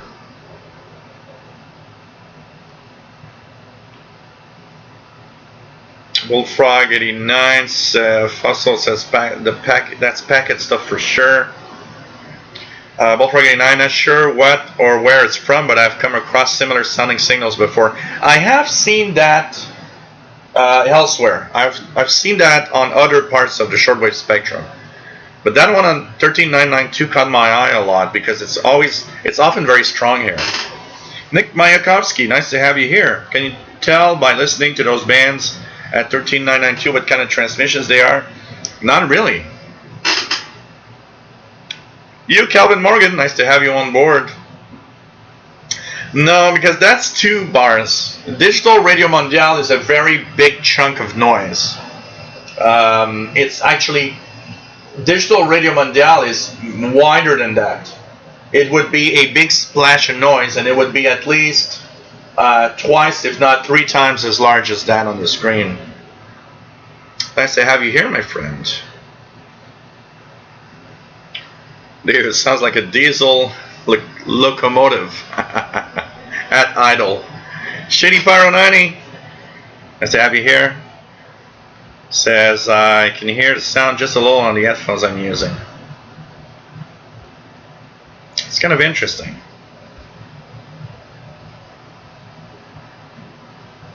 No, DRM isn't like that.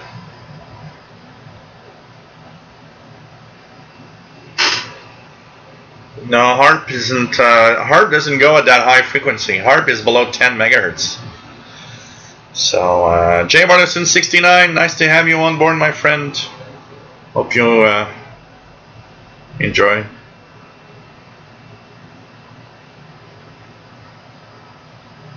Zachary Antle, when a software gets above 100, it's expensive for software. Oh man. But I mean, you know, like I said, I totally understand. Paying for software is normal. It's okay. I got no problem with that. People work hard for it, and you gotta. I do understand that, you know, software for amateur radio and shortwave purpose is very niche market. So maybe there's not that many people that actually purchase.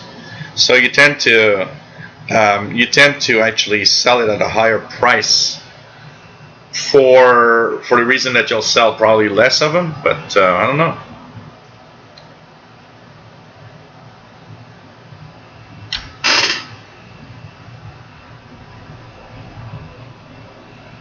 Aluminum. Some Templar Ham Radio Deluxe has rig control, logbook, rotator control, sat track, and DM780. It has a lot of stuff in the software. That's for sure.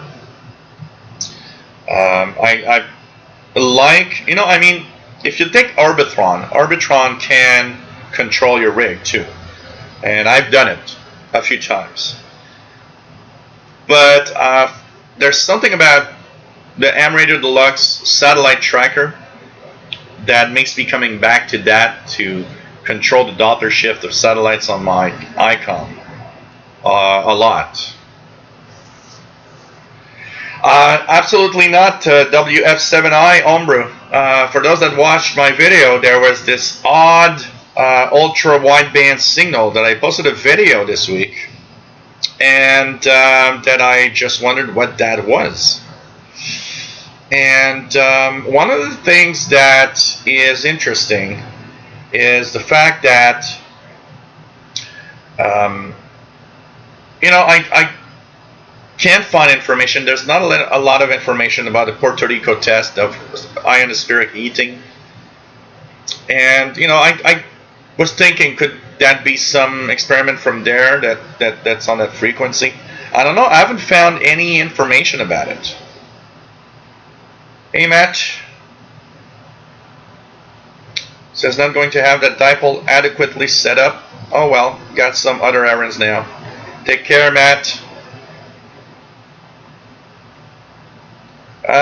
Sharon Cossey did not reply to my email because I probably didn't get to it yet. I will if I get to it. I just want to say again, because I do get, you know, some rants from time to time, that I get a lot of emails every day. So it takes time sometimes for me to go through the emails, but I will answer.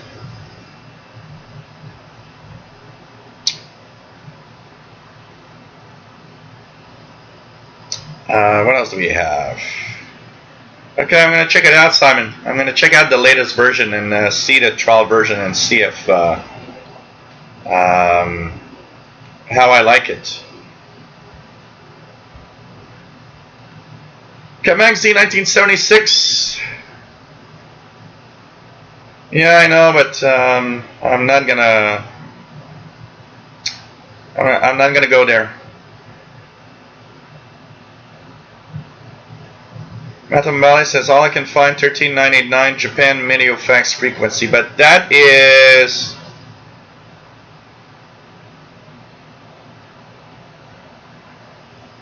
a lot of it is it doesn't sound like that, and it wouldn't be at the time that I listened to it much. 540. I'm missing out the XPA stuff.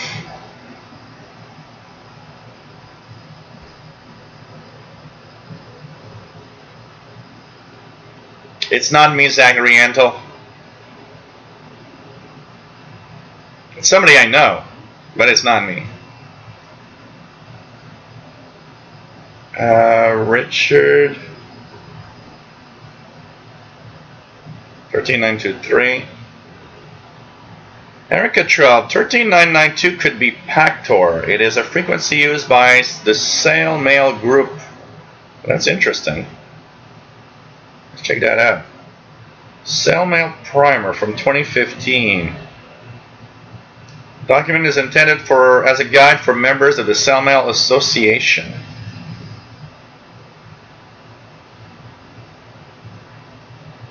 Sail Mail by radio.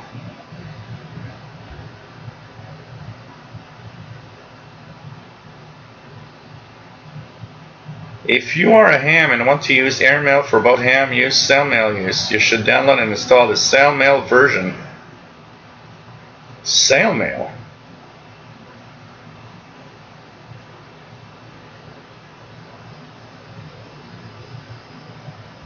It talks about connecting a modem. This is so weird. Via radio.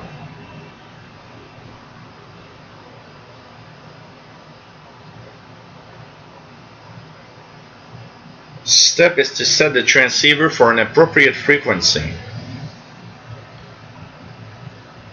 This is weird. Okay, there are some frequencies here with where they come from. 13986, 13930, 13913. This is interesting. I'm going to keep that open. This is kind of interesting.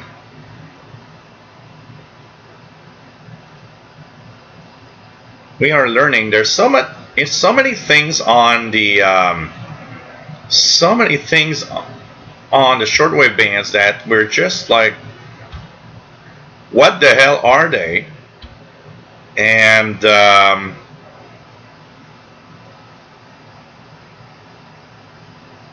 how could I decode it? Because one of the things I want to do in the next few months, because I'll plug, Sheldon's not here, but I'll plug the Messenger, the Canadian International DX Club, CIDX, which has a bulletin called the Messenger, and I'm the guy behind World of Utilities.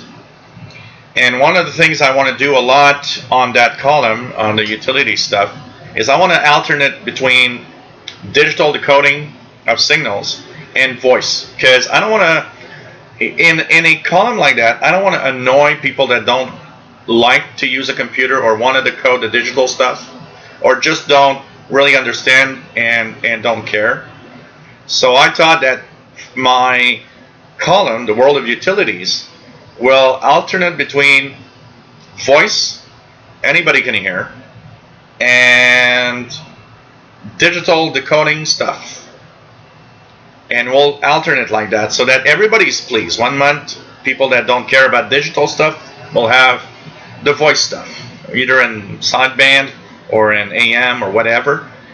So it's interesting because one of the things that I need is to increase my knowledge of everything digital that can be decoded off of the shortwave bands.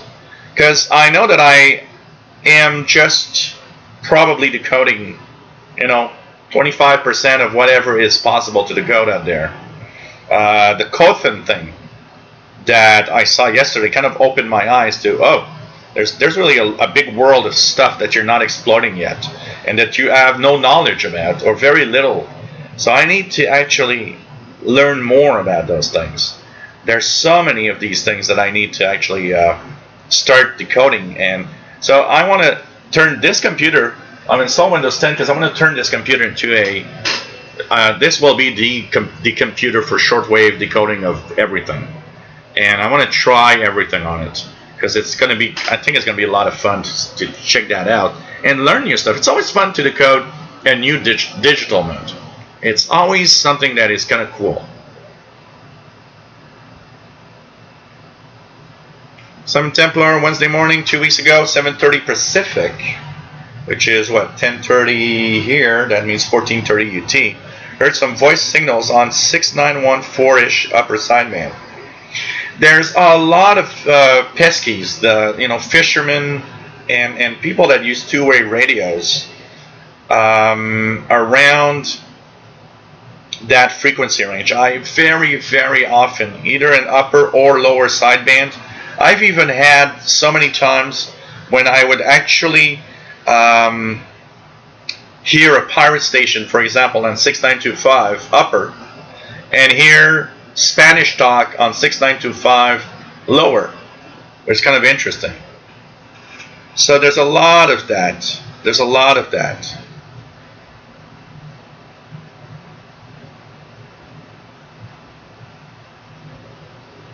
What else do we have? Casca Rabies 48.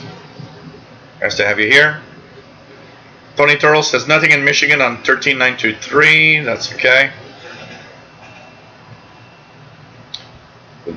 What do I think of UVB 764625? Well, we need signals like that on shortwave. We need that mysterious side of what shortwave brings us.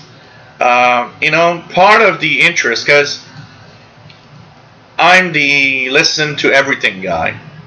I'm the guy that will wake up and want to listen to Radio Romania, or wake up and want to listen to ham radio operators, or wake up and want to decode some weird digital mode of something coming through.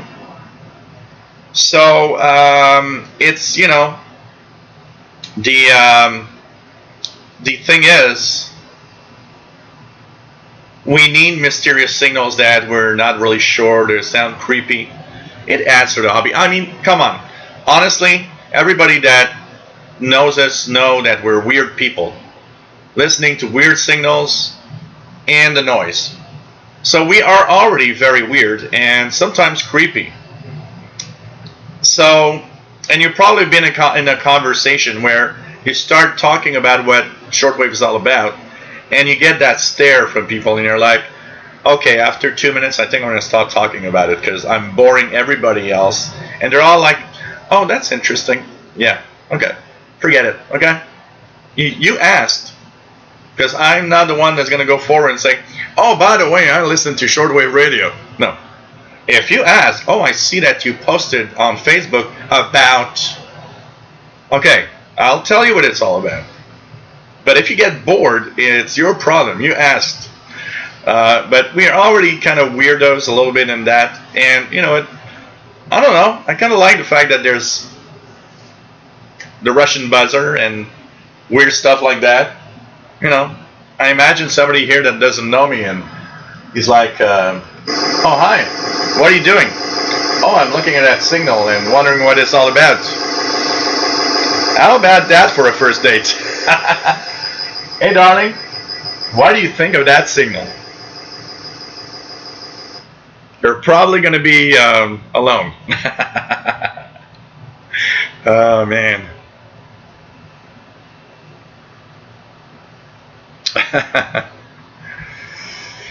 I'm always behind in the chat because when somebody asks something, very often I just stop the chat at a certain point and talk and rant about something.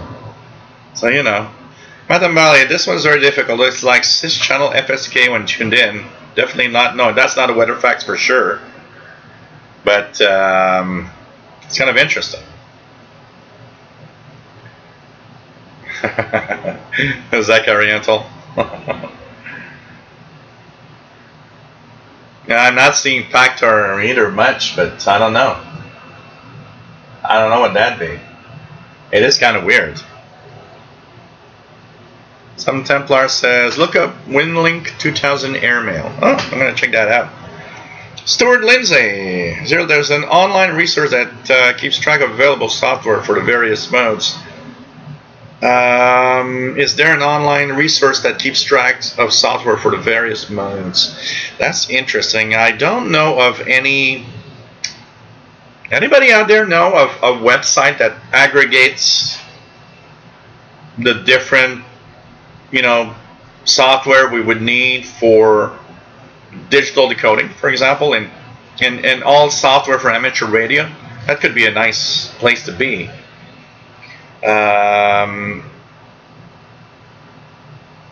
That could be a nice place, honestly. The Signal Wiki, I think it has.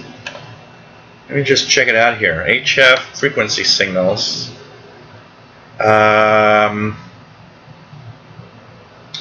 Lots of stuff here. Lots of stuff here. But no real links to software or anything. You know what's missing in here? Is that Signal Wiki thing. Should have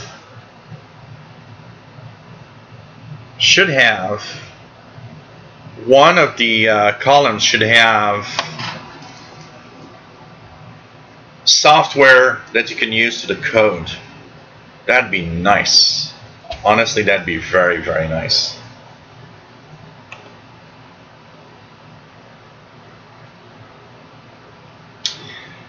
Shannon Kalasi, a shortwave radio for $40. Around $40, I would probably tell you to buy something like. It won't have single sideband, but you do get a very, very good package for $40, roughly $40, with the Texan PL380. And I believe it's pretty much the same price, the PL310ET. This is sensitive, and it's a pretty good radio for the price. Pretty good radio for the price. So that would be a recommendation for me at $40. PL380 is a darn good radio. Very sensitive. Yeah, WWCR in 13845. Fast load. I want to participate with you on that decoding project, Joe. Okay, that'd be fun because I want to learn more. I want to learn more. There's a lot of stuff in there that we can decode, and that we just need more knowledge and a little more about.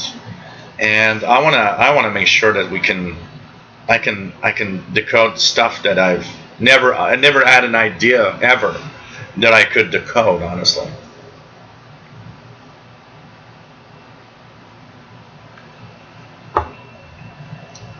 But because there's so much in there that we can actually look at. Simon Templar says, I like looking for pirates, UVB76. I like that. I love that a lot also. By the way, it's 2200.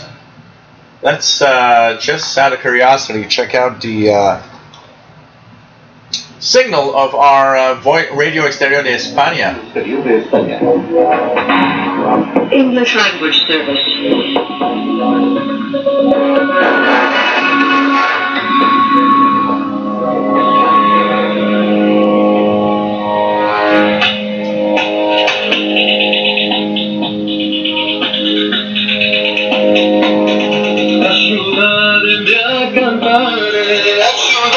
So this is Spain in English.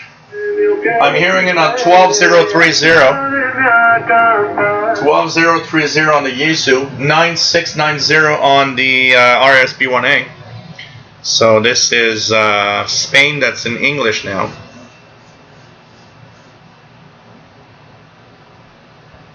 No beer today. I've got wine.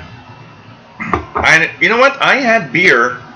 The reason, Fast Load, I'm not having beer today. I had beer every single day of the week this week, which is exceptional because I don't drink at home usually. And I had beer every single day this week, and I thought, you know what? I don't want to drink beer today. And I had two choices. I got a full bottle of vodka, and I have wine. So I thought I could do drinks with the vodka, or I could drink wine. So I settled on wine. But I am noticing that the wine is actually making me drunk faster than the beer. So I got to be careful.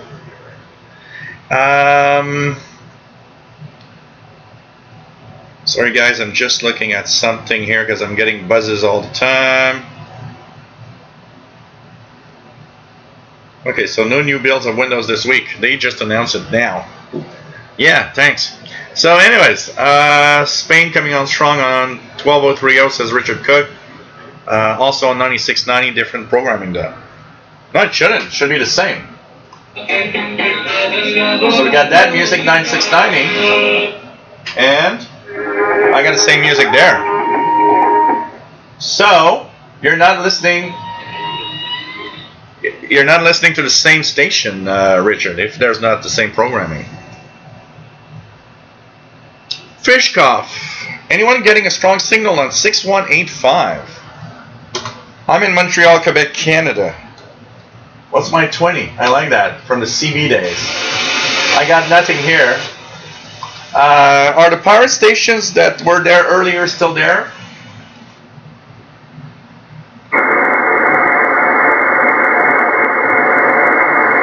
So nothing left on 15114.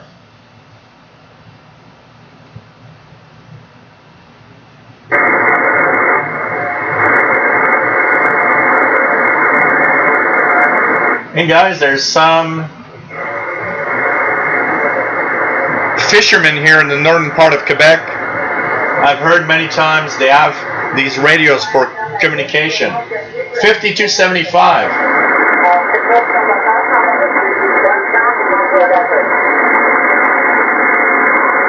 So this is Québécois French, obviously, and this is coming from northern parts of the province of Quebec. 5275. So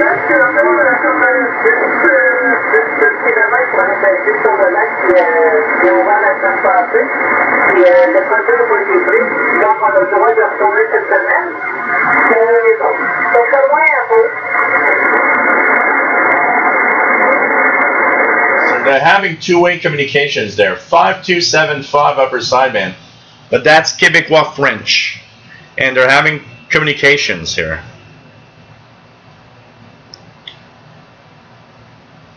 Take care, D1 DJK. It was nice to have you on board. Next show, next official show is next week. Already the month of July next week.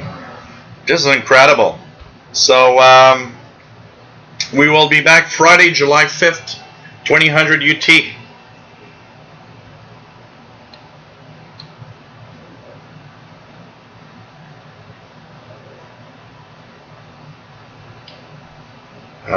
Fast load 12030, good audio. 12030 probably.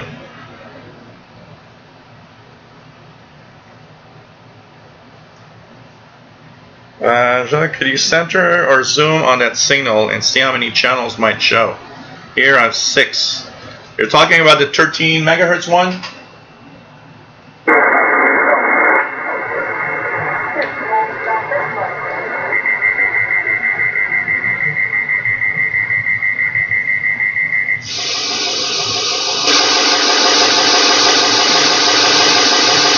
Oh, look at that. Look at that when you zoom in. 1, 2, 3, 4, 5, 6 on each side. You're right. There are 6 specific lines on each side of that signal on 13992, and it's actually centered. If I center myself, it's 13992.5 actually. So on 13992.5 we got this buzzing, and each side has 6 distinctive bars.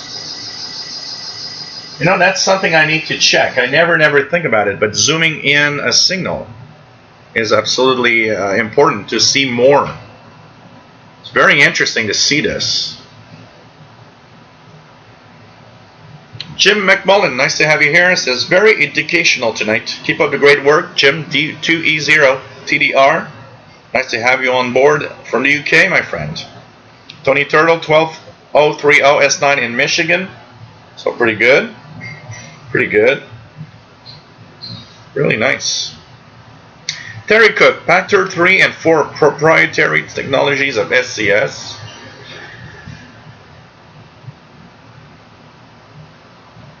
Oh, okay, Eric says, seems to list both hobby and professional decoders on the mode page. Oh, wait, maybe I didn't check it out correctly. Okay. So, okay, I'm on the page.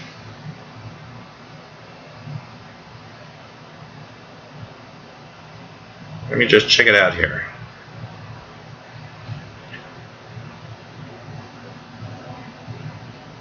Okay, this is interesting. Okay, I didn't have the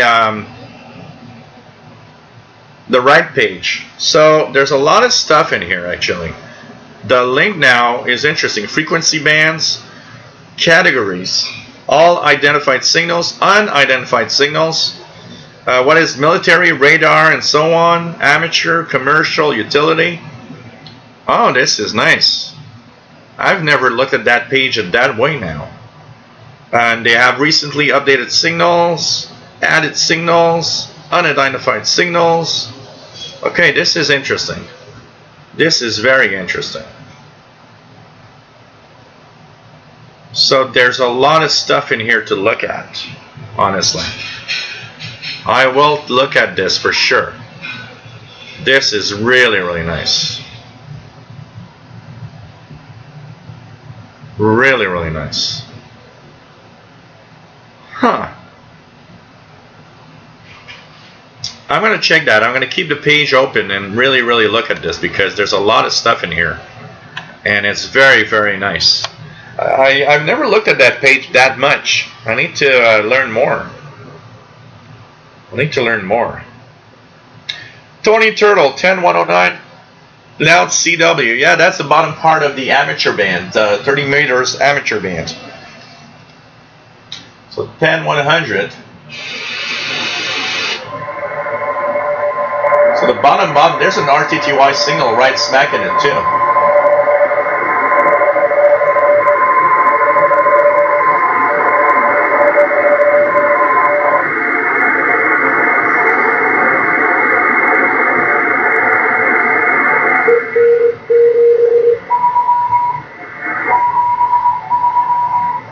By the way, you can decode Morse code for those that, for most of you, because most of us don't really have any Morse code ear. You can use FLDG or multi-PSK or a lot of software to actually decode Morse code signals.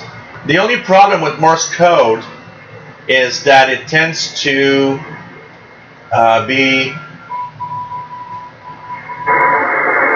if it's sent manually, it tends to be difficult to decode by a computer because it's not stable in speed. But yeah, 10100 to 10130, 10150, 10150 I think, is the 30 meter ham band. It is the only, I believe it is the only band that does not have voice communications.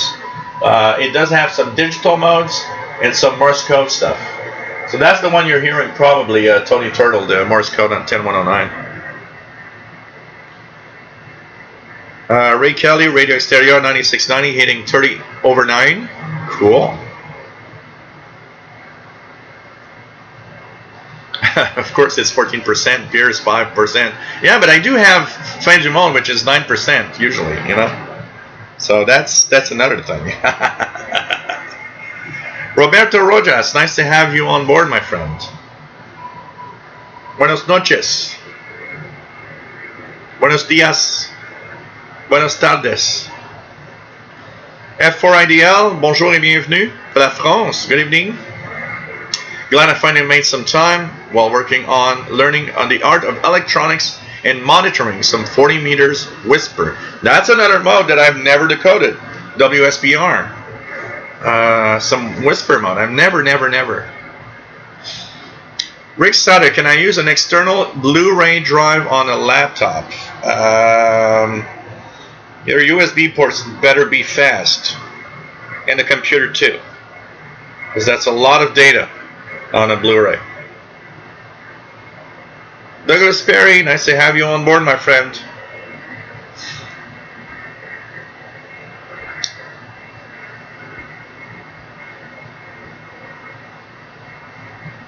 William Helm says, I remember what you said about vodka gel. Watch me have an am on my desk if I have too much vodka.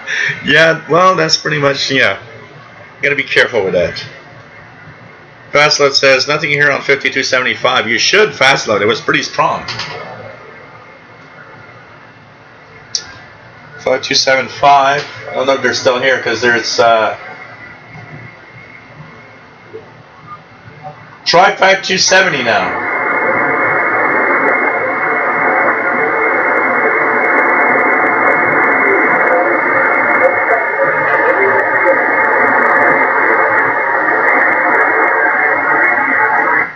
They're not very strong, but I'm 5270.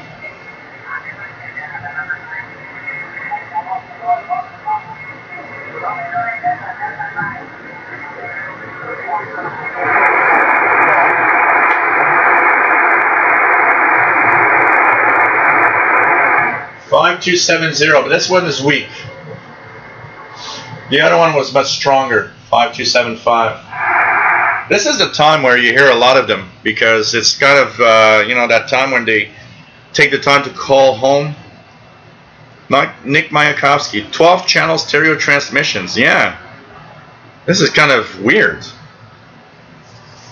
Summit Templar says, great stuff today. Got to run. Have a great weekend. Listen to all those peskies on 6925 to 6965. Yeah, absolutely. Have a great weekend, Simon.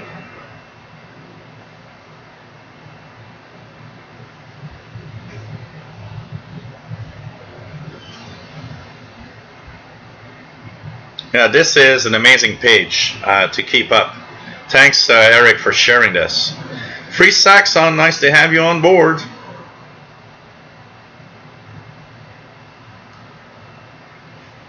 Iman Abbas, Wi-Fi radio to get for less than $100. Can't really help you on that. I don't really know much about Wi-Fi radios. I got one, and I'm not sure I'm ever going to buy another one again. You know, with our technologies today, you can do that on your PC or your phone. So I don't know.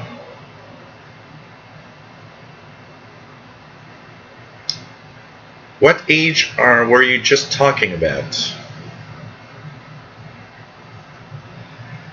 WF7I Omru says, build a BFO circuit from FAR circuits based on the article and the late W1FB Doug DeMaw. It works great to allow SSB reception on rigs without it, like the Texan R9012. Well, that would be interesting. I've always been interested. Fastlow, no, I want a loop. Well, you know what? On that frequency range, this loop is a killer antenna. It really is amazing. I can tell you that.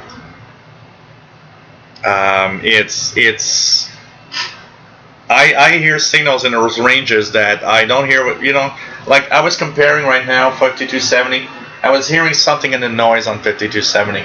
Here on 5270, I was hearing conversation.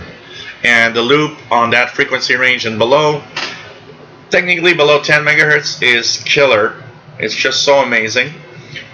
There are some parts of the spectrum that it's not better than my sloper. So if I'm on the 25 meter band, for example, it's not necessarily better. Signals tend to be pretty much the same.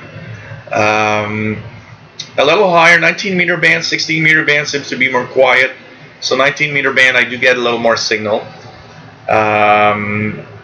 Where I'm not sure of how it performs is in the 11 meter band, CB band, 10 meter band. It seems to maybe be a little less sensitive, but then again, I don't have enough tests to really conclude anything. But I could say one thing: below 10 megahertz, it's a killer antenna. It is just crazy amazing, and for that, I'm gonna tell you, it's worth it. That antenna is great. Well, you know, you like to make stuff fast load. You should look at the magnetic loop antenna from what's W1 something. It actually builds a magnetic loop antenna for a very low price to you with all the parts that you can get. And maybe you could build one if you want. But I gotta say, I'm starting to really like my loop antenna, really a lot. WF7I says, Ormbro says, we'll post a blog about it, thinking of doing a YouTube video. It's a fun project, transmits 455 kHz signals you can inject into a rig through the telescopic whip with a simple wire placed nearby. That's nice. Do it. Do it. I'd like to try that out. That's fun. That's really fun, you know, weekend projects, honestly. Happy Canada Day, Brent. And take care, my friend. Cost $30 all told. Not bad. And it's fun. It's fun stuff to play with. I have decoded Hellschreiber a couple of times, you Kelvin Morgan, but there's not a lot of that mode happening. But I have had a couple of AM radio operators calling CQ with that digital mode a few times. So yes, I have decoded a couple of times, but unfortunately, there's not a lot of that happening. And you know, it's what I find sad of digital mode decoding on the, for example, the amateur bands, because on the utility side of things, there's a huge presence of different signals, and it's just great. But unfortunately, on the if you put on the amateur bands, you know, utility stuff, there's tons of things and tons of different signals.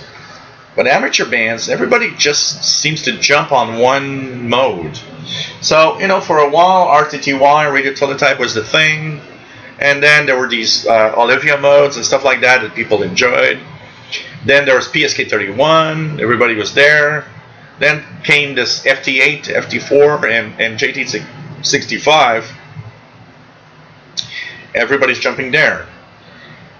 And it cuts maybe part of the fun, because instead of having a diversity of signals, it's all concentrated on a few signals, a few different modes. And I find that sad, honestly. Well, it depends on what you're doing, because it's CQ tests when there's tests going on, like on RTTY fast load. Yeah, when there's the radio teletype contest, that all you hear is that. But what was nice, and what I did enjoy a lot about RTTY, radio teletype, PSK31, was there was a lot of nice conversations going on. PSK31 particularly is one that I enjoyed so much, when there was a lot of activity there. And they would have full conversations. And that I enjoyed. I mean, I'm okay with a CQ test or a CQ with contacts from exotic stations. You know, if I hear I remember one guy that I listened to in a full afternoon was the guy from Nuuk, Greenland. I mean, Greenland is not a place you hear a lot of stuff. And so when you hear a signal from Greenland, it's like, oh, I'm gonna stay here. This is cool. I'm hearing a signal from a place I don't usually hear much. And that guy was just making contacts. But at least it was like, well, it's cool. You know, I'm hearing Greenland and everybody else that wants to contact the guy from Greenland. And so, come on. Mr. Paul wants to join in.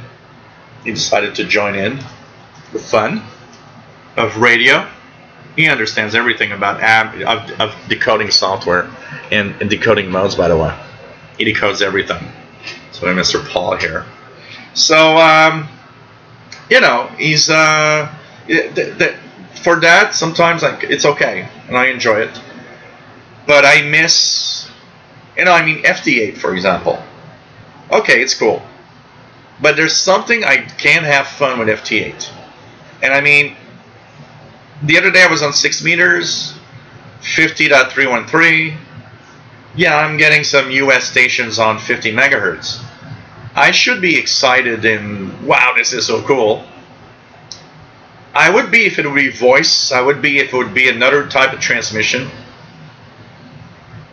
But FT8, I ain't getting excited by FT8. I understand that it is still a signal that came from the US on 50 megahertz. Yes, I've heard exotic places on FT8. And, okay. But the problem is, if there's one mode, we can complain about CQ contests. But I have more fun listening to a contest with radio teletype and whatever mode than I am with FT8. Because with radio teletype, if you got something else to say, you can add it to the text. You can send more stuff, more information. With FT8, you're in that limit of characters, and all you got to say is in there, which means most of the time it's just, hey, hi you, this is me, 5'9", maybe my location. Not much more than that. And so, for some reason, FT8 is the least exciting mode that exists on the planet of this, on this earth. It's just like, just heard Israel on FT8. I just heard Australia on FT8. But if I hear somebody talk with voice from Australia, I'm hearing somebody from Australia. This is so cool. Even RTTY, even PSK31. But I don't know if it's just me, but darn, it's okay. I'm not ranting against FT8.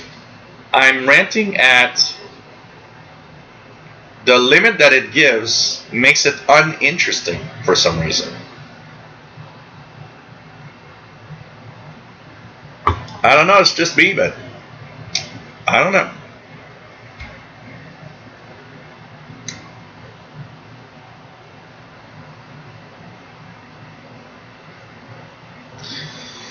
What else do we have? So Mr. Paul, everybody says hello, Paul. WF7i Homebrew FT8 is great to rack up QSOs. Yeah, absolutely. Absolutely. Okay, for that, we'll give it that. That's great. And if you use WSJTX and what's that other software that puts these little dots on the map that tells you where it's from? There's some interest in there. It's kind of cool. But Jesse K. Opinions on a cheap portable with SSB, good sensitivity. Less than $50 US, you won't have anything. You'll have to dish out at least $70 to $80 US for a single sideband receiver. And in there, you've got several choices. The XH Data D808 is my favorite right now, but the Texan PL 660, 680.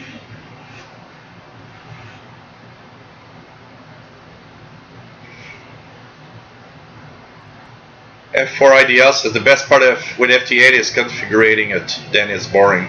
Yeah. Fast load, you're not dreaming.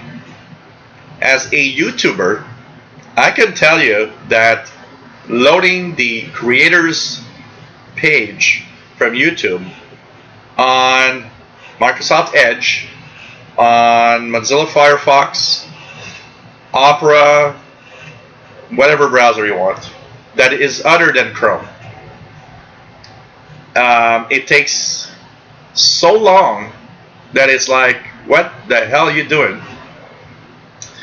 And you take the same page in Google Chrome and it's like, boop, here it is.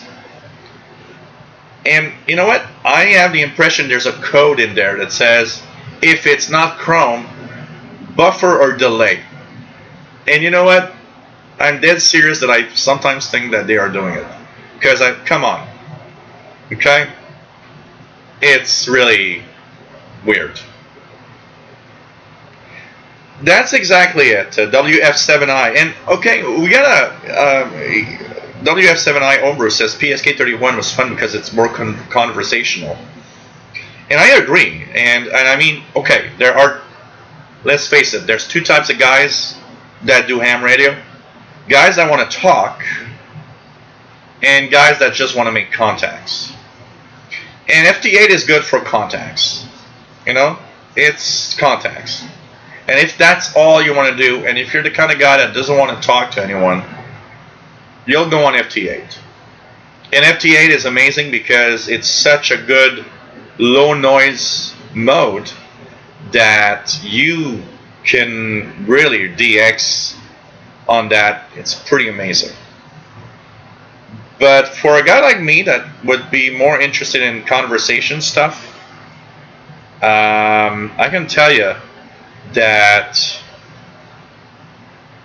I prefer Radio Teletype or PSK31 or Olivia.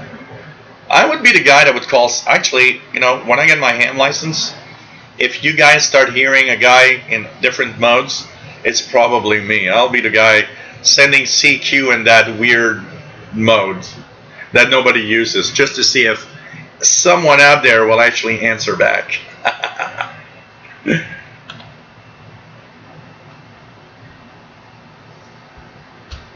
Your grid tracker, exactly. Grid tracker is kind of cool to use with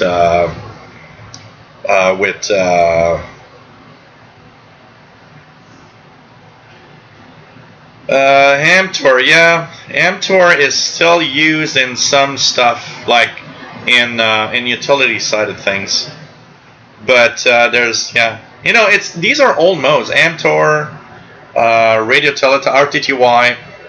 They're all modes that were used for a long time. That were king, basically. I mean, Radio Teletype and Amtor existed in the 80s. You could decode that with a Commodore computer. But these are old modes, and basically what happens is these old modes, nobody uses them anymore. People want, if we talk strictly technology-wise, okay, let's face it, FT8 is pretty clever and pretty interesting if you sit down and start looking at all the aspects of how it works to decode and to you hear nothing, but your computer just gave you a contact. It's like, yeah, I see that there's that station there. And you're like, what? There's nothing in the noise. But the computer heard it. It was able, with that algorithm, to actually dish out of the noise those tones.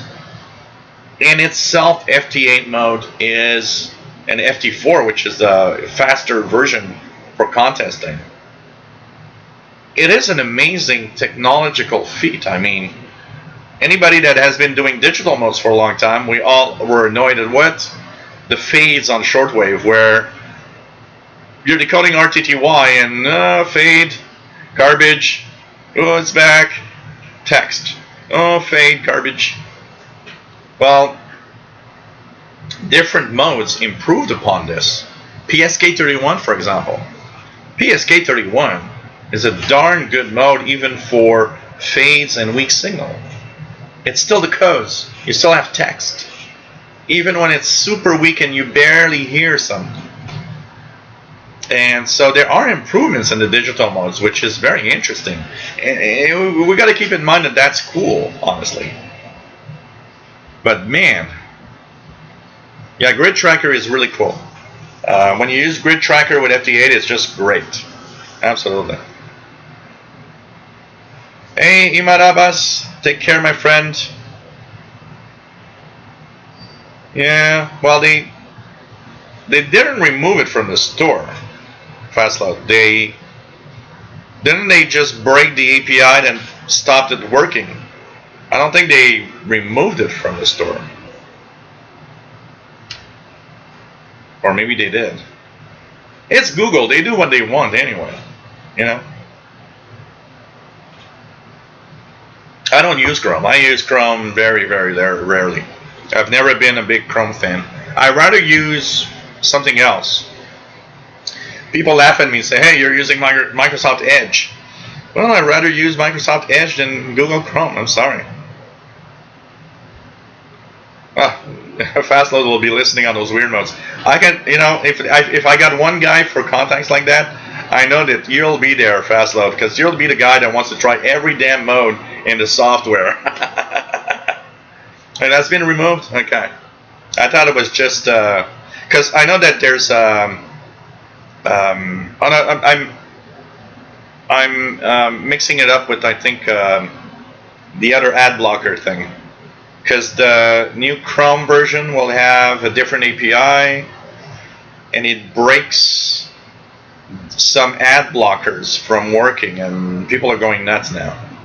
Anyways, you know, Google does what it wants. But you know, I use when people tell me, you know, why is Chrome installed on your PC? Yeah, I was mixing it up with AdBlock. When people see Chrome on my computer, and I was like, oh, you're using Chrome. No, I'm not. It's there because I need to make videos about it. And it's one of the browsers that logs into a specific channel, because when you have 5 channels, you want to log off, and you know. So I've got actually, on my PC right now, I've got Microsoft Edge, which comes with Windows 10, but I've got Microsoft Edge Chromium, the new version, the beta version of the new Edge coming up soon, that is based on Chromium. I got the Canary and Developer, both of them here. I've got Opera, I've got Firefox. So these are all the software that I use for different channels, actually. And it's funny because I only use Chrome when I'm on the Shortwave channel, because it's the default channel open in Chrome. But if I remove that, I don't use Chrome, and I never use Chrome. But I gotta say, I've been annoyed recently, in the past 6 months, the new version of the Creator Studio for YouTubers. I mean, it's super annoying. It takes, in Edge, in Firefox, it takes a minute, almost a minute, for the page to appear and have, you know, all the things I need for a YouTuber. Yet you go on Google Chrome and it's like, here's the page. What the hell are you doing to that page for that to happen, actually? You know, come on. I really, really am wondering what you're doing to that page so that it takes so long everywhere else, but not on Chrome. Anyways, stop whining about them. I gotta say, I got a paycheck from them. Mason, nice to have you here. I have good memories of using radio teletype to a guy in Venezuela in the early 90s. Well, I always remember the first time I decoded radio teletype on a Commodore 64 computer. That is just crazy. Oh man. WF7I CW, oldest digital mode, can do with simplest equipment, uses the sound count in the head. Yep, absolutely. Ones and zeros, basically. Branson W. Nice to have you here, my friend. It is still. CW is still a great mode, absolutely. Hey, Juan Amigo. ¿Cómo está mi amigo? Oh, no worry, Fastload.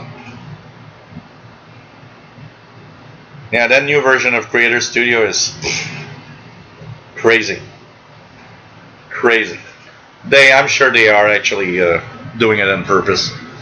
You know, they want you to use their things. Okay. Ron P, KC2DQC. Nice to have you on board. And we're talking about digital modes and stuff. So let's check out. Oh, I'm hearing PSK31. Fast. Let's get FLDG. It's weak, but there was some PSK31. 14070. Try to see if we. So PSK31. Anything in here?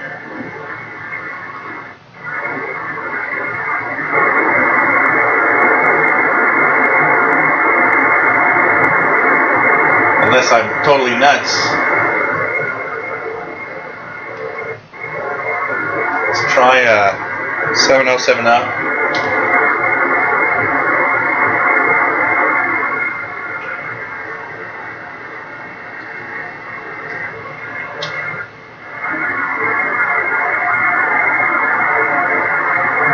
I mean, I'm on 14070, and we don't pretty much see anything.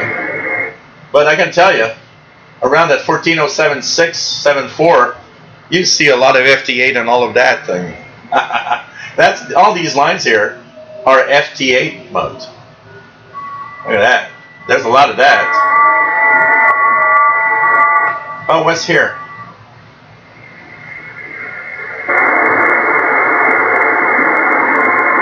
Oh, there's one. It's ready to go to text. Santo Domingo. Let's just try to do something here. Yeah.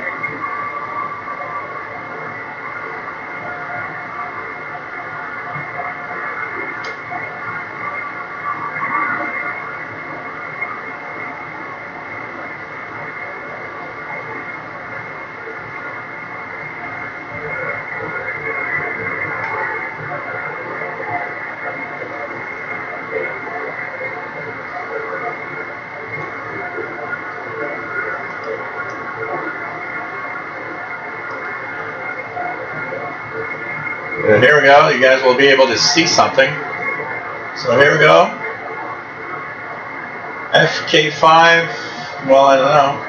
KE6MYV. There is somebody on some PSK31 right now. We'll try to see if we can decode more. 14070.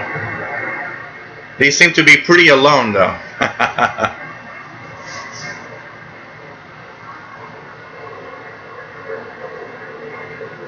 So Ron P is KC2DQC. There we go.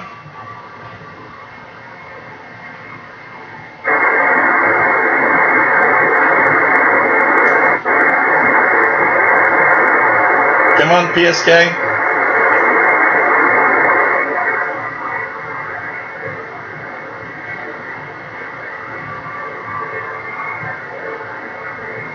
It's just barely too weak to really decode well.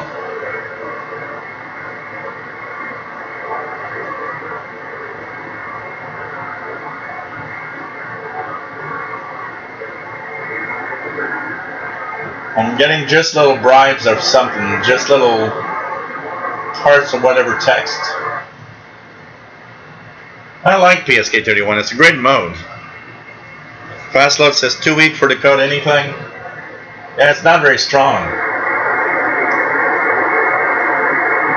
I I did see something like Santo Domingo or whatever was trying to say here. It's quite weak right now. But look at that. FT8.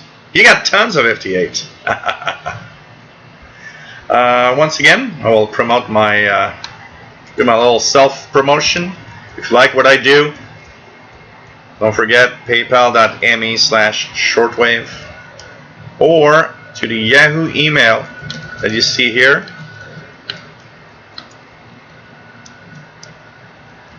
You can send a little something if you like that. If you like what I do. Oh, there's another FT8 that appeared a little higher in frequency here. Check it out here.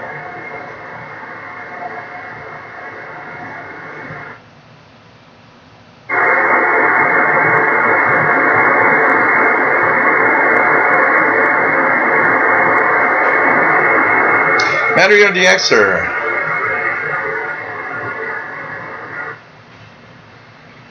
You said that since FT8 has become popular, other modes and even voice comms are now less frequent on shortwave. I also noticed on the 11 and 10 meter bands during E-skip the same thing has happened.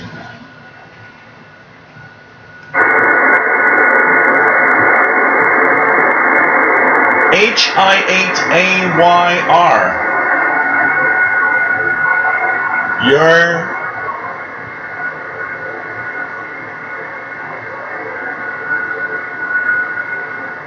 Funny. Don't you like it when he says the QTH and it fades out in the QTH part?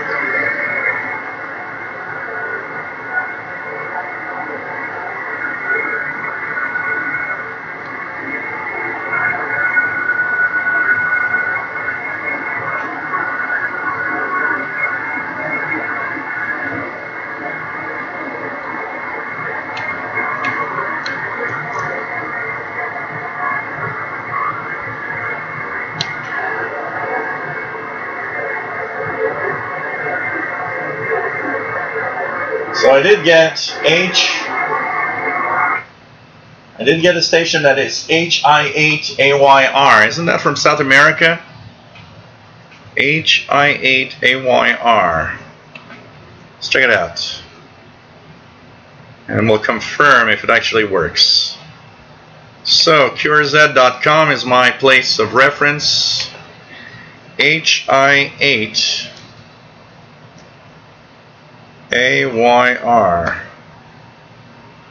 Yeah, Giovanni. Yeah. Oh, it's from the Dominican Republic. So I saw his name, Giovanni. So it confirms here, HI8AYR from the Dominican Republic. Giovanni Romero in the Dominican Republic. So there is that station coming in on PSK that I just decoded. Giovanni. So at least he gave his name, which made me confirm that the call sign was all right. So that's pretty cool. So Dominican Republic, pretty nice.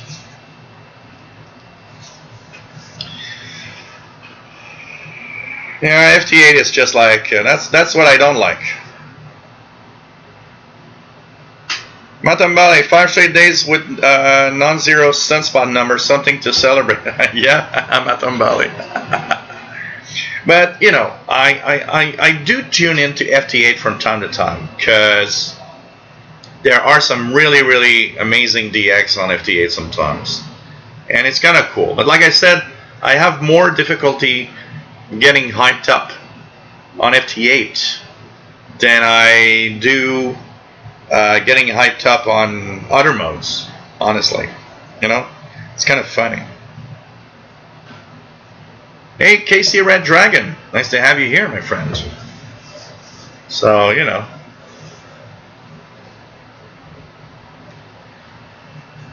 Yeah, I agree somewhat, David, with FT8, but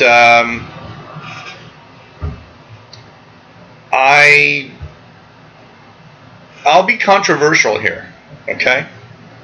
I'll be a little controversial here. Because I hear a lot of the people talking, and I've seen a couple of articles in popular magazines, including Spectrum Monitor, that I don't agree with, because I think we are missing the boat on a few things here. I think, first of all, we are mixing up low solar activity and low radio activity. So a lot of what I hear, I can tell you, for example, I've listened a lot this week. My SDR was open every day. I tuned a lot the radio bands this week. Propagation was amazing this week. Honestly, I was receiving tons of signals, and I'm not disappointed. Where I tend to not agree with a lot of what I've seen, and yes, we are at solar minimum, and yes, the higher bands are dead. Yes, above 20 megahertz, unless they're sporadic E-skip, it's almost nothing. And okay, that I agree. But let's move below 20 megahertz. What I see on 20 meters or 40 meters or 80 meters as to lack of DX has nothing to do with the propagation being bad because of low solar activity or solar minimum. What I see is tons of people not being there. A great example. Look at how Radio Romania or Radio Exterior de España pump in an amazing signal here. Yet people will say, oh, propagation was bad, there's only Spain. No, there's just that. Let's not mix up, once again. Poor propagation and the lack of signals. It's not the same thing. On the amateur bands, and one of the, I would say, if I have to rant at one thing that I see all the time, if I wanted to really start a war and be banned from every shortwave group, I would do it in a very specific way, because I see it all the time and it annoys me like hell, and I go nuts, and I'm like, you people don't understand and think that all the time that is. Once again, disclaimer, this is my own way of thinking. You might not be approving it or not, and you're allowed to have your own opinion on it, and it's all right. But I see all the time people ranting at, well, low solar activity, I guess I won't turn on the radio today. Well, you're an idiot if you do that, because of numbers you see on the internet. And you know what? I suspect that part of the AM community doesn't turn on a radio because they see something on the internet that says solar minimum, oh, conditions are bad. Oh, well, today I'm going to go fishing. And the only thing that you can actually see if conditions are good is to turn on the radio. Stop looking at numbers. Stop looking at those darn maps. Because while you guys are looking at that and saying, well, conditions are bad, I hear nothing, the map tells me. Well, I hear tons of things. And it has to do with a mix of so many factors. One, stop looking at those darn maps and saying I'm not turning on the radio today, because you're missing out on a ton of things. And you're participating in, well, there's nothing on the air. You're in solar minimum. Stop thinking in 3 years it's going to be great. Okay? Your radio is on now. It's not going to be on in 3 years. I don't know. Maybe we'll be dead. I don't know. What I mean by that is, this is what you're listening. This is now, and this is the condition. Turn on the radio and do something. Stop looking at the numbers, because I get annoyed at that. You can see it. I'm annoyed right now. And the thing is, I just can't take it when I see that kind of way of thinking. The other thing, more noise. A lot of what we have, when I go to Perry Island, I can darn tell you that propagation is there. We gotta live in the world with noise a lot more than before. The noise today is crazy compared to 30 years ago. And that washes out a lot of the background stations, the ones that You know, the meaning of DX is not Radio Exterior de España. It's a great signal. It's fun to listen to. It's not my definition of a DX signal. It's my definition of that's regular stuff we hear.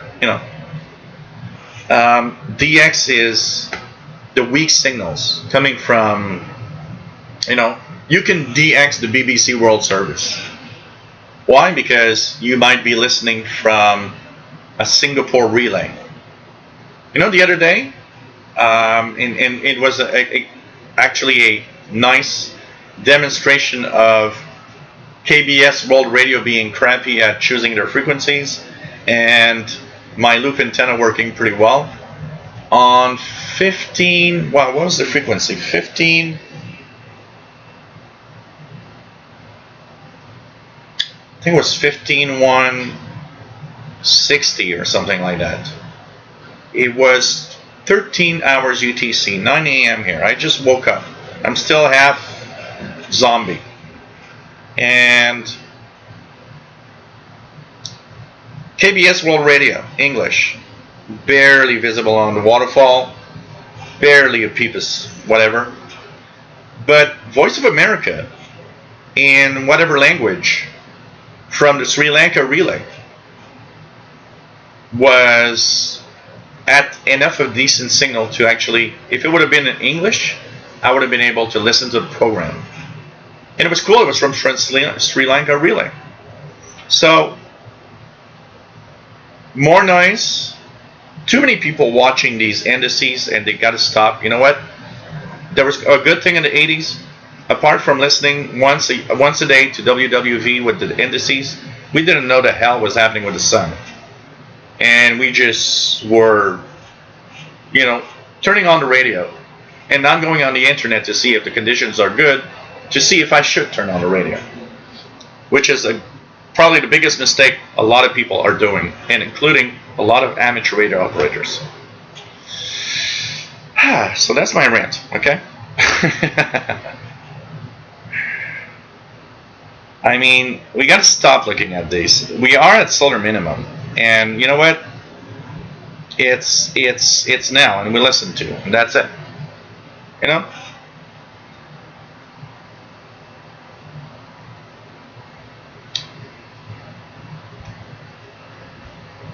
I mean, if you want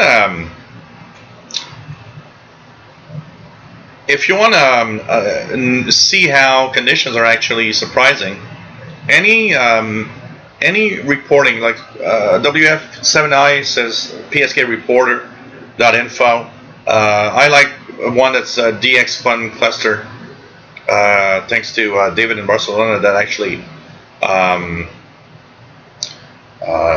showed me that website. And the thing is, if everybody would leave FT8 tomorrow morning, and would be just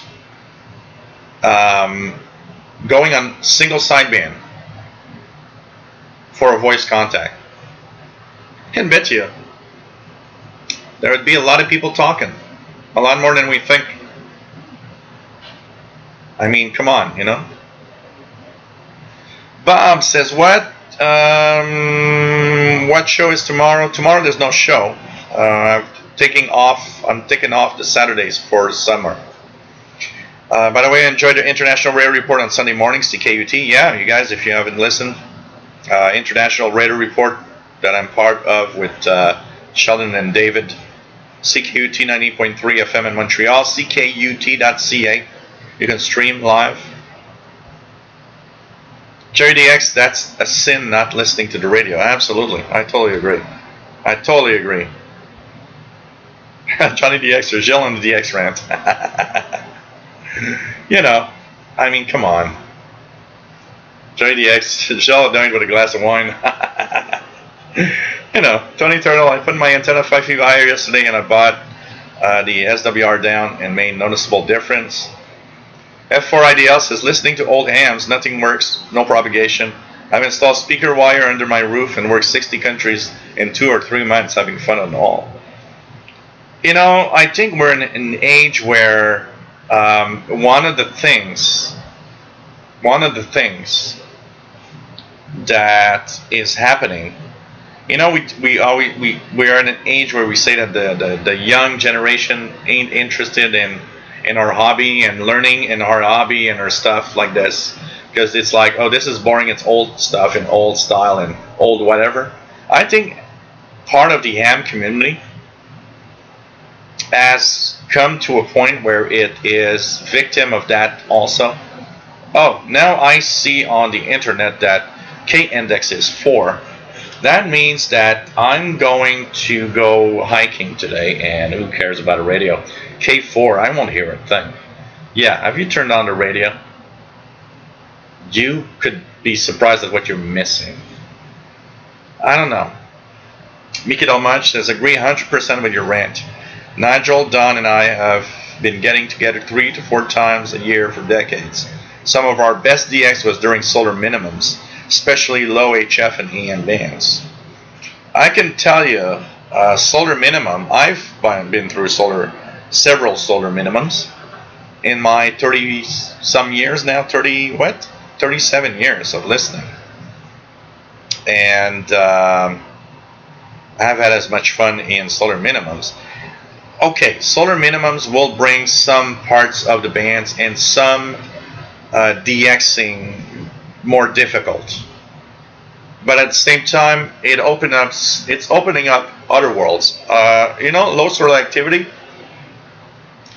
makes the lower bands sometimes shine more. Remember one thing. In high solar activity, the higher bands are open, but the absorption on the lower bands is increased. That means 80 meters might not be as good on solar maximum, even at nighttime, than it is in solar minimum. There's so much that, we need to just understand.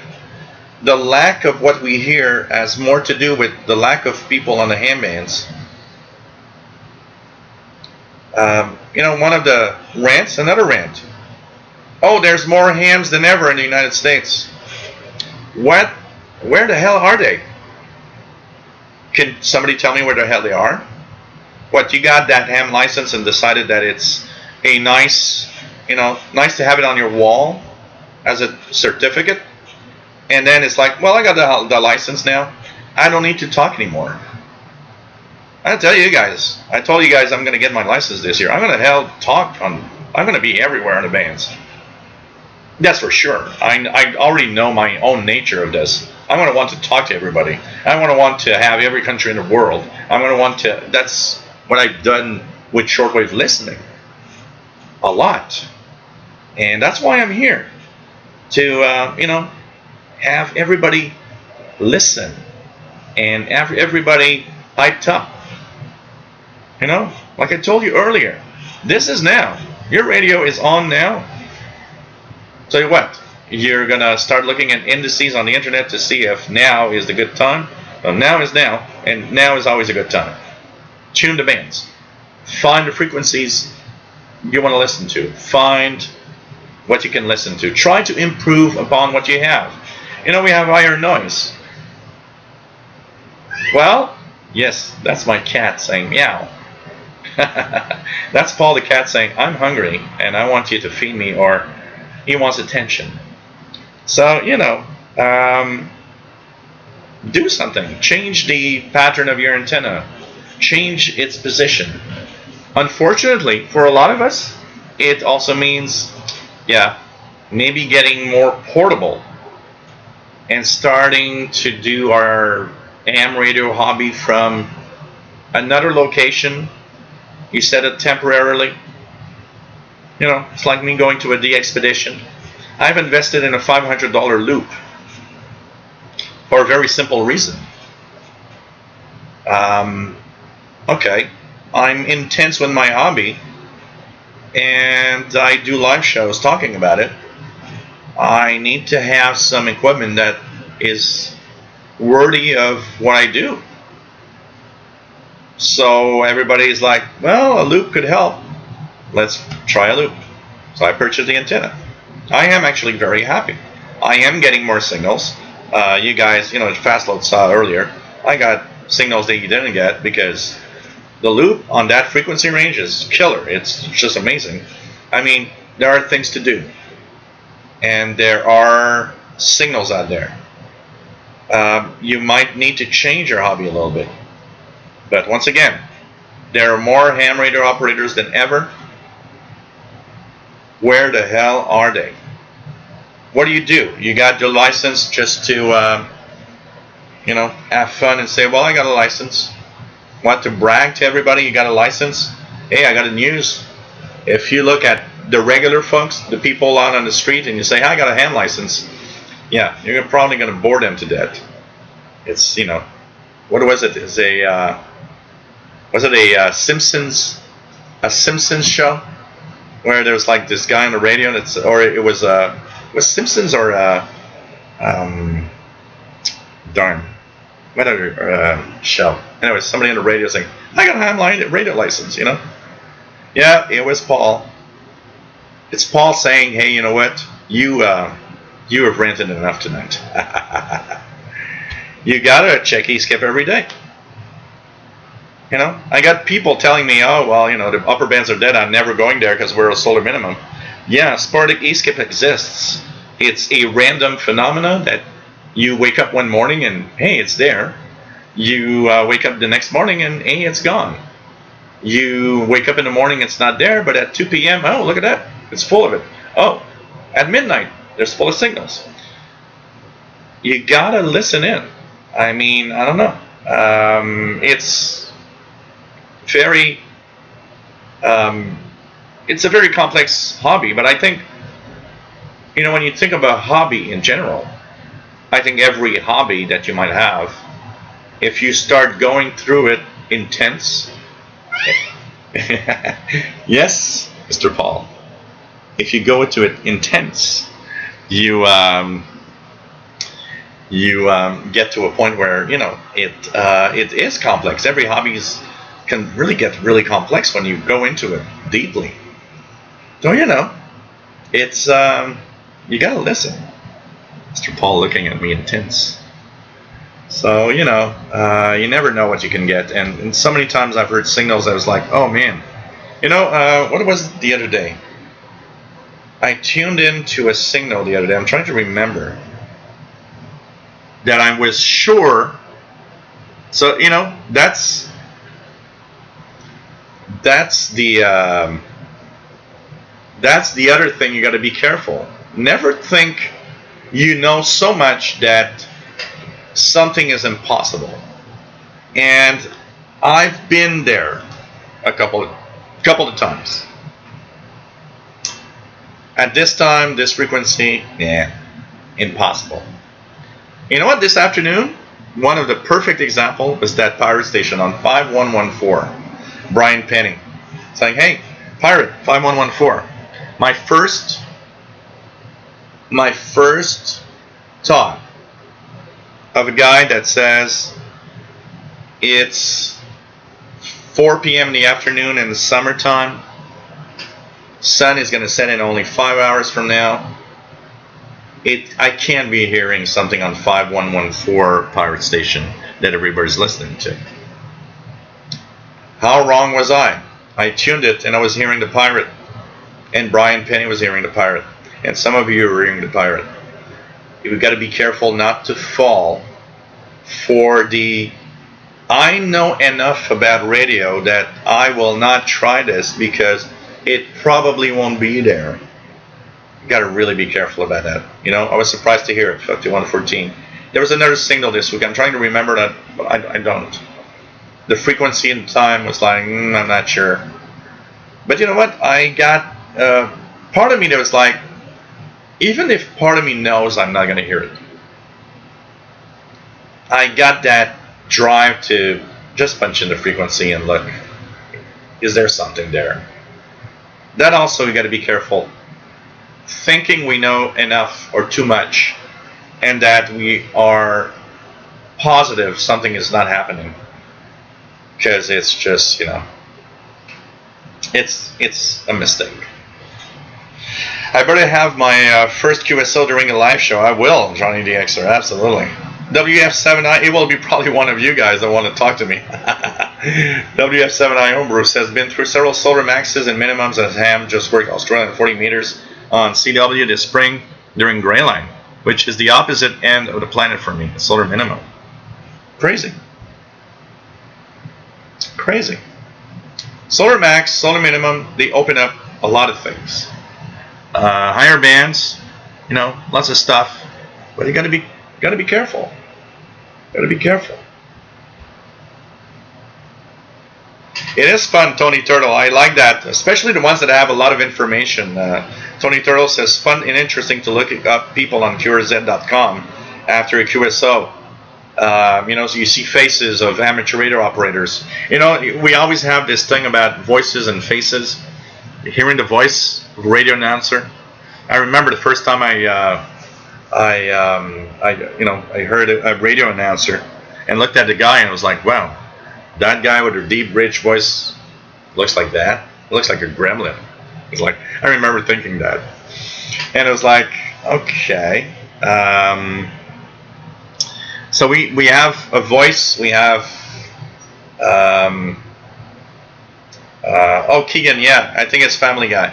You're right, Family Guy for that ham radio. So there's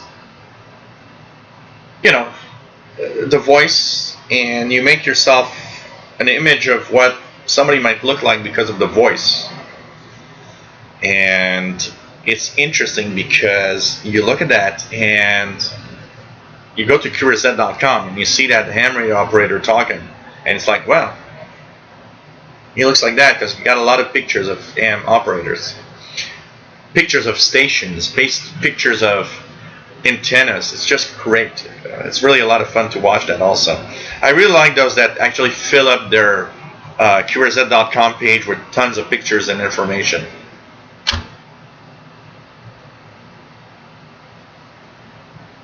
If Friday L says, as I work from 5 to 13, I listen a lot on the afternoons. You hear a lot of things if you take time.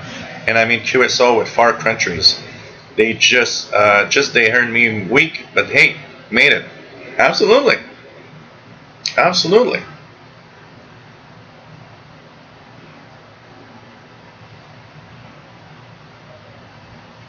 Yeah, Morris Simpson's also.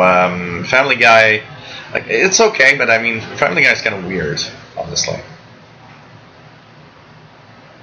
So, hey, Harry Rundle, nice to have you here. AC3EK.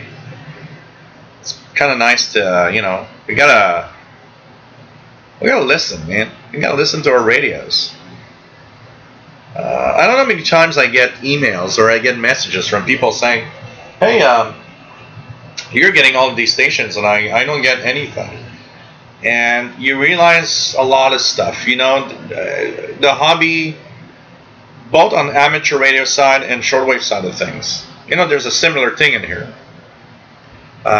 You gotta first understand that we both live with propagation conditions. And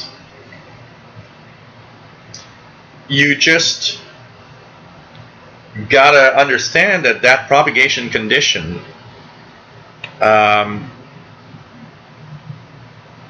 is what you're living with, is what is that thing you're listening to. And that might be something you listen to. In both ham operators and shortwave listeners, we deal with that. There's a difference. A lot of the shortwave stations on shortwave bands are hundreds of kilowatts of power. Ham stations, a few hundred watts. A couple of them have a kilowatt or two, but it's of course a little weaker. But we live with propagation conditions, and we gotta listen through whatever conditions we have. And so when somebody tells me, well, you hear tons of things and I hear nothing, well, patience, another thing is patience. Patience is important. If you take the time to listen to the bands and see what's on. In SDR, what's nice with an SDR is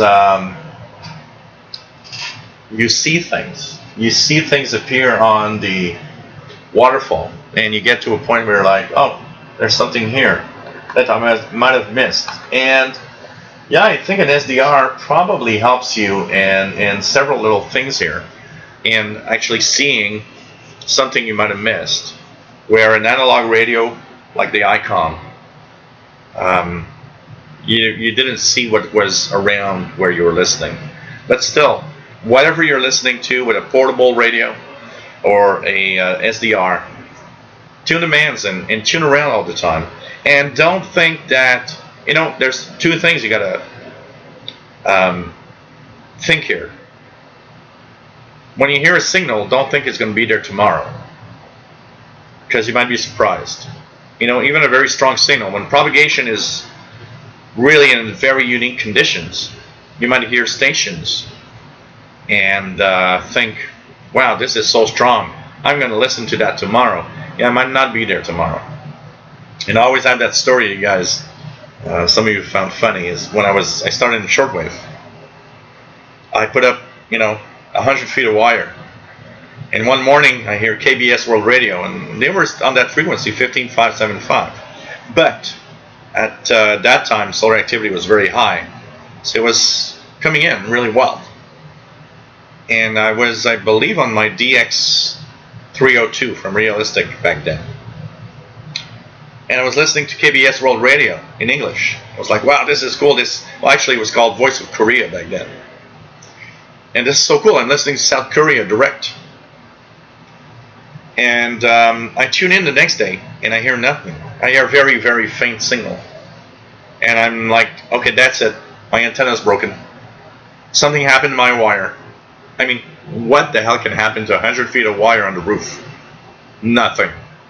Especially 24 hours after being put up or something, So I'm like, I take it down and I look at the wire. I'm like, something must be wrong. I'm not getting the same station as yesterday. My ignorance of propagation was playing there. Not knowing that the sun had an effect, that solar activity had an effect. I didn't know anything about that. And frankly, a lot of the newbies that come on this channel that watch the shows, they're in that same aspect. They hear Radio New Zealand on 13840, they're all happy. 2 days later, they listen in and it's like, I'm not listening, I don't hear it anymore. What? Is my radio broken? No, it's more complex than that. There's solar activity in play here that actually, makes a variation.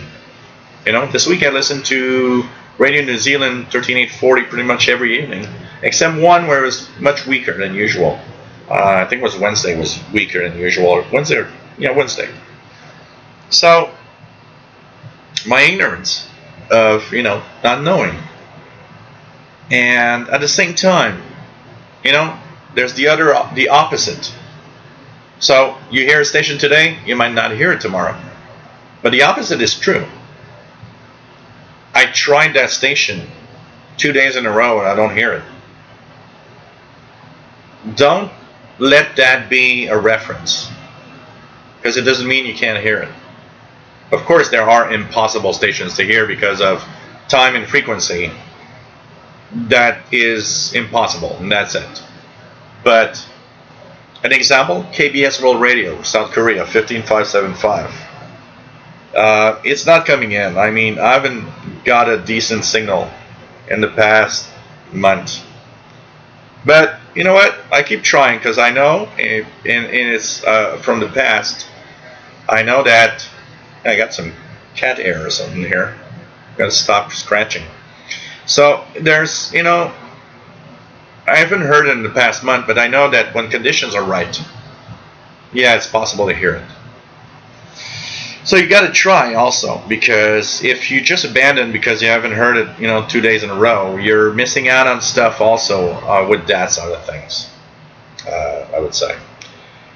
What do we have? VK2FB8J from Australia. Nice to have you on board. I saw a video of Joe Adamov this week He looked exactly like I thought by his voice. I didn't think about all the gold feet. You know, there are people that sound like their voice, and there are people that are like, "What the hell is that?" Oh yeah, MASH. There's a lot of radio references in MASH because of the time also. Matthew DXer says Walking Dead has episode recently with survivors using ham radios. That's good, actually. Take care, McGlone. There's an episode of TV show Married with Children that featured ham radio. Oh, interesting. Was there ham radio transceiver in a show called Alf? Oh man, I've never watched Alf actually. Oh man. TV show Last Man Standing featured ham radio.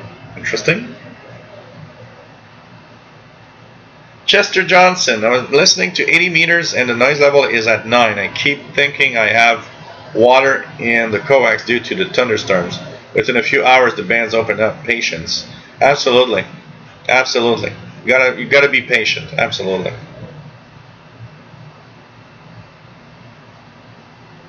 Michael Steve Fukra, nice to have you here. Yeah, the Independence Day, they actually saved the world with Morse code.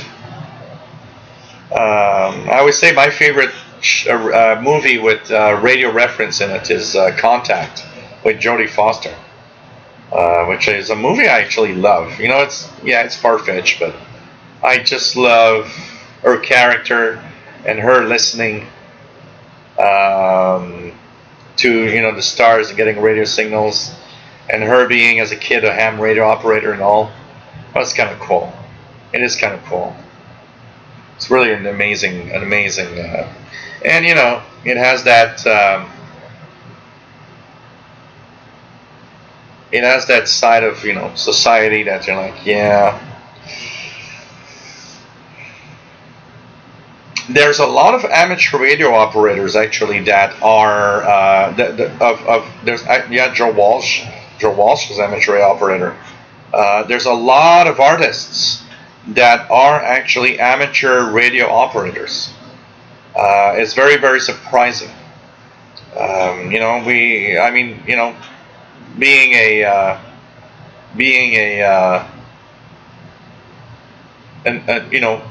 actor or a singer or whatever doesn't get make you not be a normal person that could do ham radio stuff or be a shortwave listener. Glenn Zeckman, nice to have you here. You mean frequency, probably. Frequency. Yep, that's another one. One that I was not overly excited, but it's kind of nice because of what we do, is the movie Number Station. It's kind of okay. I mean, kind of giving us that side of the mystery of number stations that we hear all the time on the shortwave bands, honestly. It's kind of cool.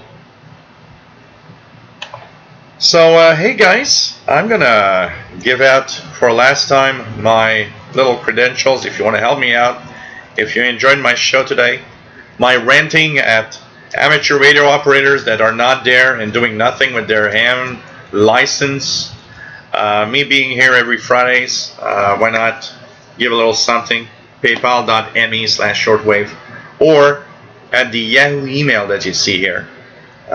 You can also be a patron at patreon.com, patreon.com/radio and computers, and give a little donation if you enjoy what I do. If you like what I do, think of it as a contribution to keeping shortwave radio, ham radio, and radio in general alive.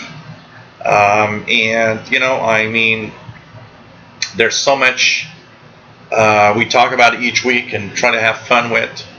And I'm here all the time. And if you enjoy the product, if you enjoy what I do, think about it. Helps a lot. Honestly, it helped a lot over time. Donations help me with the equipment, computers. Things aren't eternal, and all the bills I gotta pay. The more expensive internet, everything. So hope that you enjoyed the show today. Take care. We've been on for 3 hours and 20 minutes. Incredible. I mean, I rarely do below 3 hours, honestly. And it takes a lot of concentration, a lot of work. I mean, I could be doing other things than doing this, but I do it because I like it and I love it also. And I love you guys, and I love radio, and I want to share my passion of it. So hope you enjoyed the show today, and we'll be back next week. Next week, of course, Friday, July 5th, 2000 hours Universal Time. And you know what? If you're a ham radio operator, turn on that radio, call CQ somewhere. Get on a frequency, call CQ. Try to contact somebody. You hear nobody on 20 meters? I can bet you there are people listening out there. So many times I've been on a ham band, quiet all around. Then suddenly I see a little something, I click, somebody calling CQ. And you see the band's open because, they are there. The band is open. So, don't hesitate. And don't hesitate to go on bands where you think nobody's out there and call a couple of times of a CQ. And don't hesitate as a shortwave listener, as a radio listener, to go on that band where you hear nothing, ever. And see if you can, for some reason, for some whatever propagation weirdness, suddenly hear something. Because you know what? That frequency range where you hear nothing ever, well, one day you'll tune through and you're like, oh my God, there's a signal there. That's how I do my hobby. That's how everybody should do their hobby of radio listening, of ham radio operating. So that was my general message, and hope that you enjoy your weekend, your radio time. Don't forget, we're at solar minimum, but your radio listening is happening now. Not next year, not in 2 years, not in 5 years. You'll be older and, nothing is going to change, or maybe you're not going to be here anymore. So take care, my friends. Love you all. See you next Friday, 2000 hours UTC. And stay safe, as usual, okay? So it's a date for next Friday. And, of course, as I told you, there could be some surprise shows.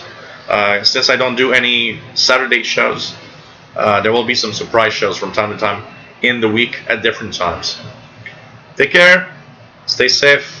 73, 88, and radio on. Don't stop. Take care.